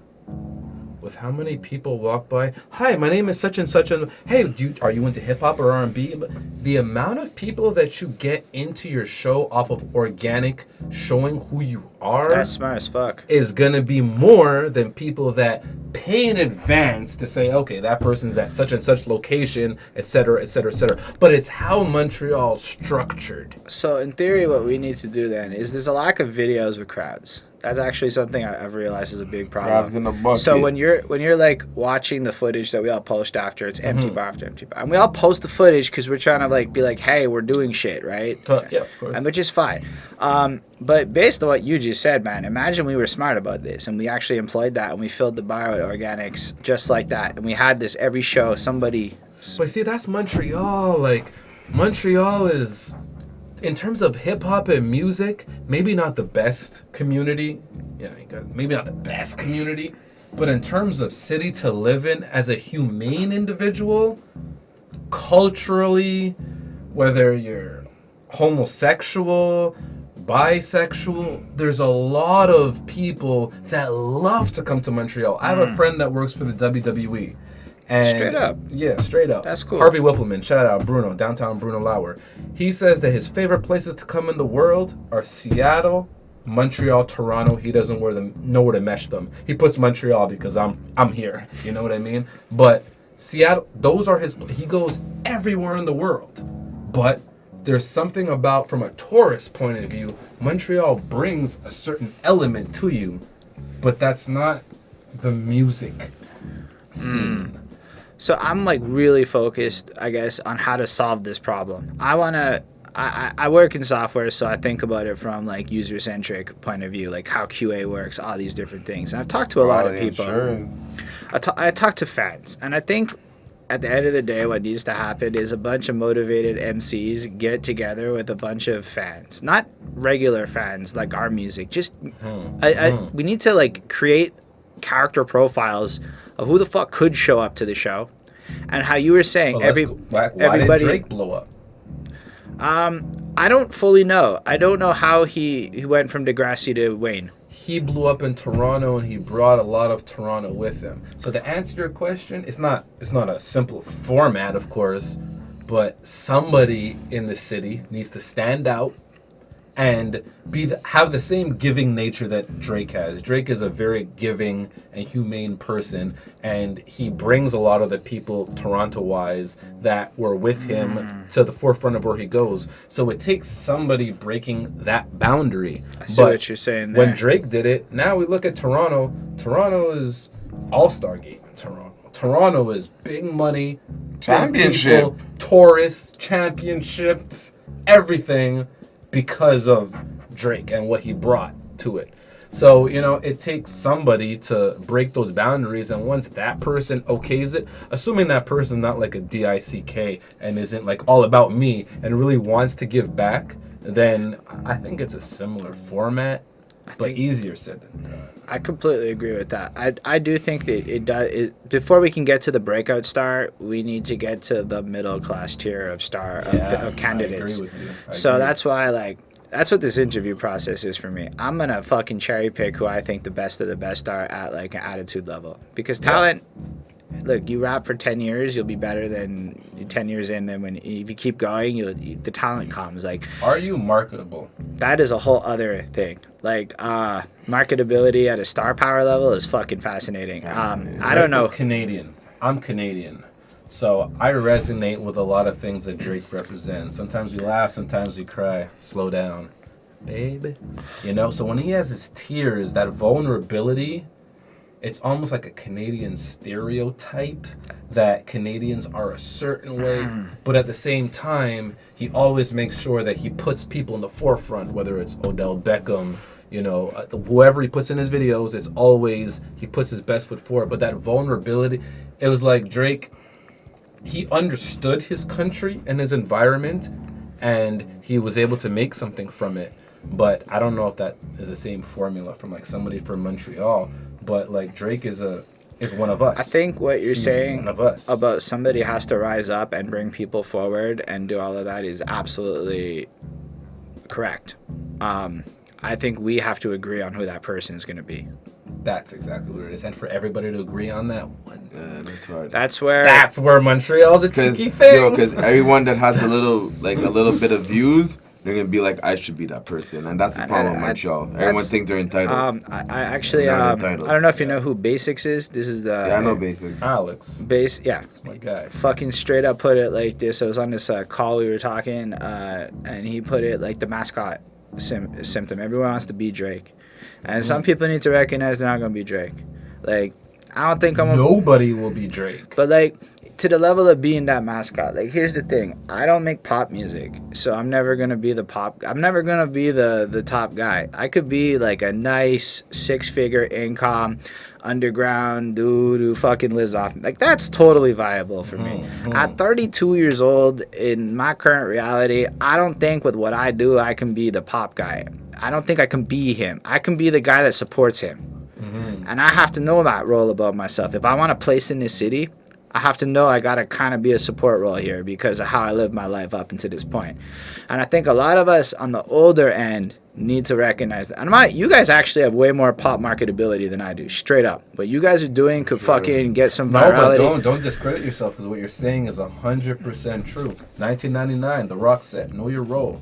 Know your role. You gotta know your role. I mean, it's also like, I don't know. I don't want fame anymore. I saw what happened when people got famous, and I'm like, wait a second. I want to know that I can do bad things in my life.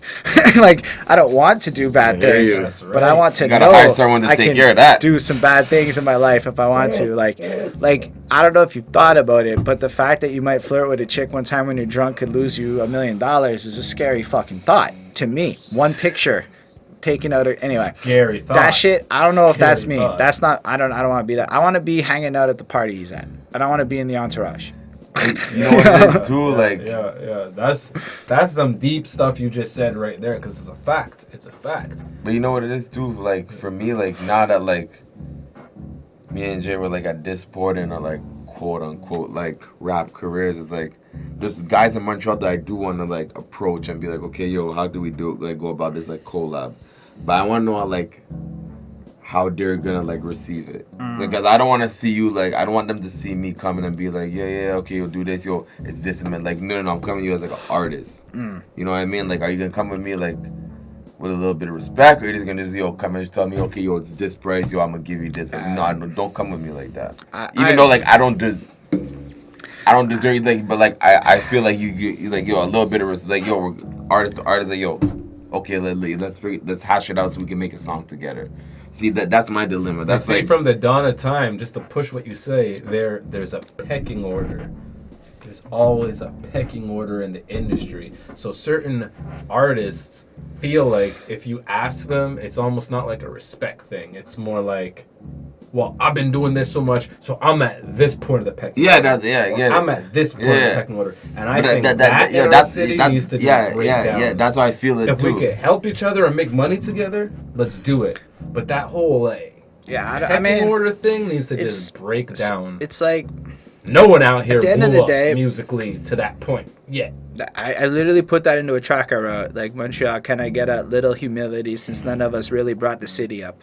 I gotta hear that track. What? I straight up. And for the I gotta video, hear that when we go off this. It's fucking nut. I when I do these interviews and whatever, when I approach people, I try not to be like, I'm a rapper. Cause Yeah. I gotta do sneak my it research. in. No, I hear I sneak you. it I hear into that. the interview a bit. But like, that's not the point. That's not. You guys won't come if I'm being an egotist. You know, that's not how it is. But like, I really feel like, look, I know the internet. 1 million views doesn't mean you made it. Who the fuck has 1 million views on a track? So if you have 1 million views and you didn't make it, you didn't even make a lot of money on 1 million views. You made a bit of money. Definitely not enough to recoup my album cost that I've put out. I have spent 5 figures, straight up. You're not even making close to that on 1 million views. Are you getting 1 million views sustainably? Okay, you get 1 million views on 5 singles in a row, dog. All right, you got something. Who the fuck has that here? Who the fuck has that here without paying for, and if you have 6 figures, like rapper wise, no, but I can tell you like a few DJs that got like DJs you know, like high class. Yo, listen, man, some of these DJs literally live off their art. Like, you just have to look at Blaster. Blaster is fucking every day. High class. He's just fucking every day, just performing somewhere. He gets like, I see that guy sometimes spend 9 hours in a day, and you're like, how do you? What the fuck? So yeah, DJ line, they're killing it. But the rave scene's also popping. Like, my brother was in the rave scene back in 2012, dude. They were like, he was like, yeah, 2,000 people. I'm like, yo, I performed for 50 people at the bar in my rap shit.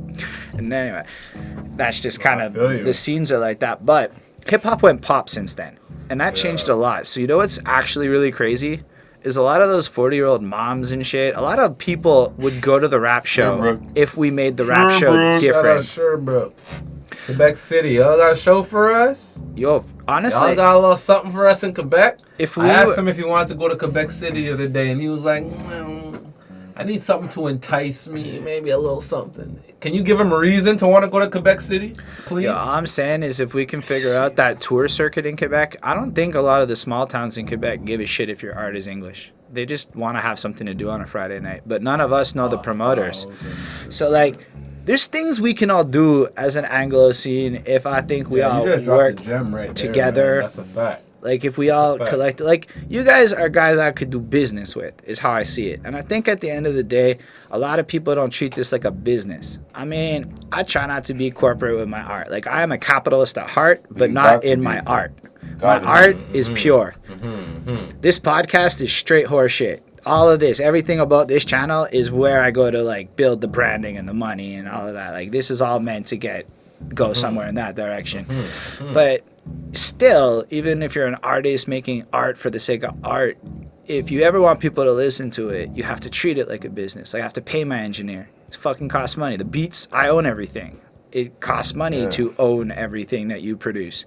I don't make money, but I own everything, which to me is the point of pride. And that's like that's the other hump you have to get over. Like a lot of people, like they do it like maybe they're like, yo, I'm not seeing no money out of it. Like you gotta really like tell yourself like I'm putting in money, and you gotta make sure you're doing enough so like there's a money at the end of the line. Even if I never make money, and you go around like you're gonna collect that. You're gonna collect that eventually. I don't hate my day job, right? I've noticed not a lot of rappers don't have jobs they like. As in, if the ones who do work, as in, a lot of them sell drugs, and those guys have a problem where they don't go on the internet, and they're fucked, in my opinion, because good luck without the internet. And I learned that through, like, these interviews, that, like, some people just hate the internet because of you occupation. You need the internet, bro. Where the mind gonna get you too far? But then I also, like, it's more than just, like, needing the internet. It's, like... Fuck, I kind of forgot where I was going with this. It's been a long chat now. We have officially... Okay, we're the ones drinking. Yeah, exactly. We're here for like 2 hours. I'm fairly certain that at this point, after cutting out even the pee break, we got the record, as in the longest one to date in like the 12 or 13 of these I've done. Okay, that's Hey, good. man, that's what I wanted. I wanted the Guinness man. Book of Records. That's saying and HSR. something, That's what man. I wanted, bro. Because, Shoot. I mean, but conversation's great. I'm trying to have this conversation with everybody so I can learn how everybody feels, and I can maybe organize this data into a way that we could cohesively like come up with a business strategy as a scene at a more macro level. Then I want to buy Montreal MontrealHipHop.com or MTL Hip Hop. Both those domains are open. How the fuck did everybody in this city leave MontrealHipHop.com alone? Is it not Nobody. serious? You want to know what else is left out? Black Lives Matter in Montreal. There's a group. They're not called Black Lives Matter, but I went to the No. protest. Is there no BLM direct? No. Montreal, no. You look when George Floyd passed away, you'll find your Minnesotas, you'll find your different places. Montreal, no.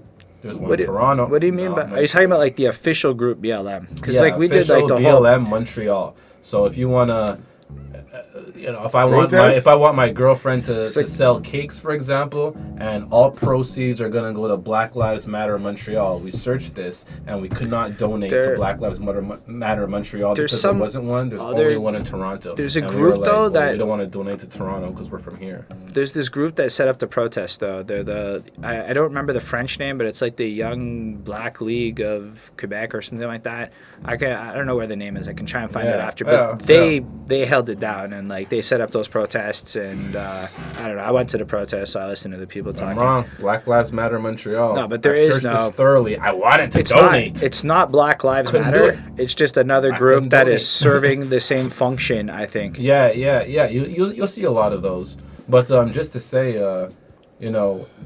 sometimes our city's a little bit behind. We're aware psychologically, which is a good thing. I guess I prefer psychologically, but in terms of we're on the floor, we're on the front line and we're doing things to make a change, it's a little bit more difficult to find in terms of Montreal than other cities. And there are people doing their things in Montreal 100%, but unified like other regions of the world, it's a little bit less. I think we can fix that though.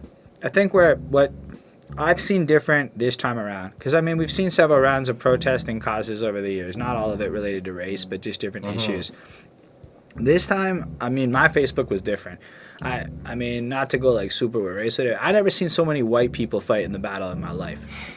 I never Man, seen and that. That's a beautiful thing, because when you see a white person really believing in the cause, innocent black people are being murdered every day around the world. So when you see a white person stand up for that and say that's wrong, that speaks more volumes than when a black person says this is wrong. I definitely think Because you see it from the outside of the box. We're inside the box. We know what it is. We know what it is. To us, this is just another day in the life. But when you over there say, wait a minute, I don't think that's right. I don't like that. that speaks volumes because that's what the rest of the world should be echoing. Like that's not right. I see the tide turning. I can't say we're there yet. Unfortunately, there's a lot of ignorance floating around the world. Oh, But way too much, bro. Trust me. since the George Floyd incident, I've seen a lot more open-mindedness with responding to 100%. than I've ever seen before. And I don't know. No, continue your thought with him. All right, fair Don't enough. stop that thought. You're Fair on enough. one. End of the day, I just think that the tide is turning and that people are actually, at least in the youth end of things, waking up to it. 100% sure. I find like the youth, it's usually the youth that's doing the movement more than like the older generation. But at the end of the day, the older generation, they've been through that and worse. Like Ronnie Well, I mean, seen, like you know the what I white mean? side, let's say. Oh, the white side. Okay. Because I'm in the rooms. So there's something I call the Google divide. Okay. This is motherfuckers who finished high school in 98. 98 is an interesting year because Google starts in 98. Yes, Google starts, exactly. So, like, we went to high school around the same time. Google's part of our high school. Everything about our education is Google this, Google that, learn this, use the internet, etc. So just imagine you're 45 right now. You finished university before Google. Or your BA, at least. Yeah. So now your whole life is the government taught you this, the system is this, and everything, let's be real. Middle class culture is a white normative thing that is meant to entrench these white values of back in the day. Like that's what middle class North American culture will boil down to. If you don't like my use of white, whatever. This is just what it is. I've read a lot on this shit. I can hold this down at a very like fucking deep level. But like the fact is, the middle class culture that everyone heralded as the greatest thing ever was a pre-internet idea that's being challenged on every fucking front by the youth. That's why there's such all these transitions. Not to say that transitions are not their place, but why they're taking such a forefront is because they were suppressed by this middle class culture. Sure. And I think it's just we're seeing it on every front as the different causes start tying into each other. And I'm excited. I mean, granted, I don't face the same threats as other but groups like, do. for us, like, enough is enough, and like, people are gonna they're gonna express themselves in different ways because you express yourself in one way, they don't listen. You express yourself in another way, they don't listen. You express yourself in this way, they don't listen. So now you gotta go to like certain extremes where it's like, okay, you're gonna finally listen to me at this point. You know what I mean? So for me personally, like, I've had my own little piece of encounters. They weren't nothing like crazy or outlandish, you know. But I had my own fair share of discrimination, and man, it is what it is. It comes with the color, man. Like what am I gonna do? Can't avoid that. Yeah, Can't avoid that. it's unfortunate. So, but I have one question for you before we go off. What was your favorite song off the last tape we dropped? The last one that just came out. Yeah, Impromptu Sessions Volume 1, Hybrid R&B. Like, what was your song? Definitely third quarter. Third quarter. Yeah, man, it just hit. That hook slaps. The vibe of it's pretty good. I told him that was one of my least favorite songs on the tape, and he looked at me like, "What?" But it's the concept too. But then people have been telling me third quarter. Yeah, And I don't I'm know. like, It's so simple, but it's the kind of simple that just sinks in. I don't know. I don't even know how to describe it. I just keep listening to the track, and then it just sinks in. Like the other three are like, look, like the really R&B singy one with the dude singer. It's like, all right, it's well made. It's beautiful. It's just, it's not my kind. The stripper pole song was cool. It was all right. Private Dance. And then the other one, the love song was again, or I guess you're not in love and you are in love. But that was still really like fucking. Oh, you got that down. Yeah, I know. You got that down correct. I mean, it was really cool. You a plant lover, should I plant my seed? I literally have that written as one of the notes that I fucking loved. Shout out April. But you see, like, you know what I'm saying? Like, I'm not gonna say a lot, but I'm not gonna say a lot, but I'm saying a lot. Like, I'm telling the girl, you're a plant lover. Should I plant my seed? And there's a lot of plant lover ladies. out there. Hey, that's it, yo. Like, yo, I go get my nails done. A lot of them girls over there talking about, yo, I want a baby. They're like, I have baby fever. I have baby fever. Like, yo, shit. I have baby fever. You have baby fever. I get it. We are pushing it in terms of time on my end because I have neighbors, so I don't want Sounds to. I don't good. ever like Sounds to go good. too But yo, it was a fast. good podcast. We appreciate it. I really, think we've like, been on for like 2 hours and a half. It's definitely like after editing, I'm gonna cut out that part, the first pee break, whatever. But do it's what gonna you be gotta like do. 2 hours, 20. I got to peep at the No, whole man, that's thing. good, man. Because Let I it like, drop. Let I'm it basically not gonna do much editing outside of that little part. I just render and like fucking drop. I'm upload. glad, man. Leave it. Let it run. No, Leave this it. Let was- people know what we're about. I man. think That's this was another highly thing. entertaining. I enjoyed this shit. Like, listen, man, it's like 2.5 hours. I fucking enjoyed this shit. That's It was I like, haven't looked at my no, phone. for real. The raw footage is 2 hour Yeah, 25 we made it minutes. 6, eh? 2 hour 25 minutes of shit. raw footage, so that'll get That's cut down. Yo, it's a good chat, man. There's so many elements. Like, you guys are knowledgeable. You know, because here's the thing. Some people are just like, I make my music, and I got my music.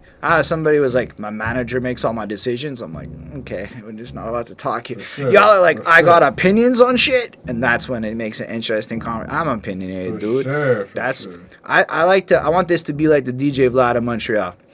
If you watch DJ Vlad, they just shoot the shit for like 2 hours and he chops it. I'm not gonna chop it up because it's a lot of work, but he just shoots the shit Yeah, and man, then they talk about stuff. And shout out to you, man. You gave a very nice platform. It's comfortable, and if I was somewhere else, I don't think maybe the interview would have come out as organic as it did. But like, you're very much a people's person, so it was a pleasure, man. You should keep doing this. I'm You enjoying should it. keep doing Got this, somebody, man. It's uh, clearly you have a bro. passion for it, man. The next guy's coming through tomorrow. Hey, I like But that. you guys are definitely welcome to come back in the future. You live very close by, so I'm certain we can Yeah, come up with 100%. reasons to discuss more in the future. 100%. Y'all watching this though, because I haven't really talked to y'all much, but let us know in the comments what you think. I know there's at least 2 dudes that are like on the Patreon squad that will watch this and check it out. So you got at least 2 people that are going to investigate you for real after this. Don't worry, we're gonna put up on our page and all that. Yo, we're gonna get everything out. Let people know like what we're That's talking fresh. about, man. But That's what it's all about. let us them know hear in our the voice. in the comments if you have any Real. questions, right? Because definitely we can get that to you. Come back a part 2, answer some questions if you do have Oh, them. we Make down sure for they get part asked. 2, man. And Gotta get yeah. the cipher going. I didn't know. Yeah, where's the cipher? I didn't know you rap. You tell me, yo, you drop me songs. Yo, we gotta get the cipher going on. Man, it's just like I said. Sometimes You it's drop the beat. better to. But yeah, that's all possible in the future. The long run, that is it. Like, I mean, I want to move towards doing this live too, so there is more of an interaction. I finally figured it out. I finally figured out the fucking that's issues. Right, that's right. That's Yeah. right. I guess we could wrap it up now. I'll do my little speech here. So thank y'all for watching, because without you, there's no point. Like, as much as we're having fun here, without you, it's just 3 dudes in a room talking. Let us know what you thought in the comments. As always, it's know. more of an interaction. Like the video if you did. Subscribe it. to the channel for more videos and whatnot. The album Subscribe. reviews are going to come back, but special thanks to the patrons: Ismail Gadamsi, Chris Pratt, Jonathan Barnes, DJ Black Hurricane, Linda Williams, and Scribble. They are dope. They support what we do. If you want to support what we do too, there's a link down below where you can support what we do. Cha-ching. I make music myself, like we've said. Links in description and all that good stuff. Links to their stuff, more importantly, in the description. If you're gonna click, pick them and then me. They're the more important ones in Shout this out. video. Respect that. It's just up. Anyway, so that's about it, yo. Thank y'all for being with us, and live long and prosper, everyone.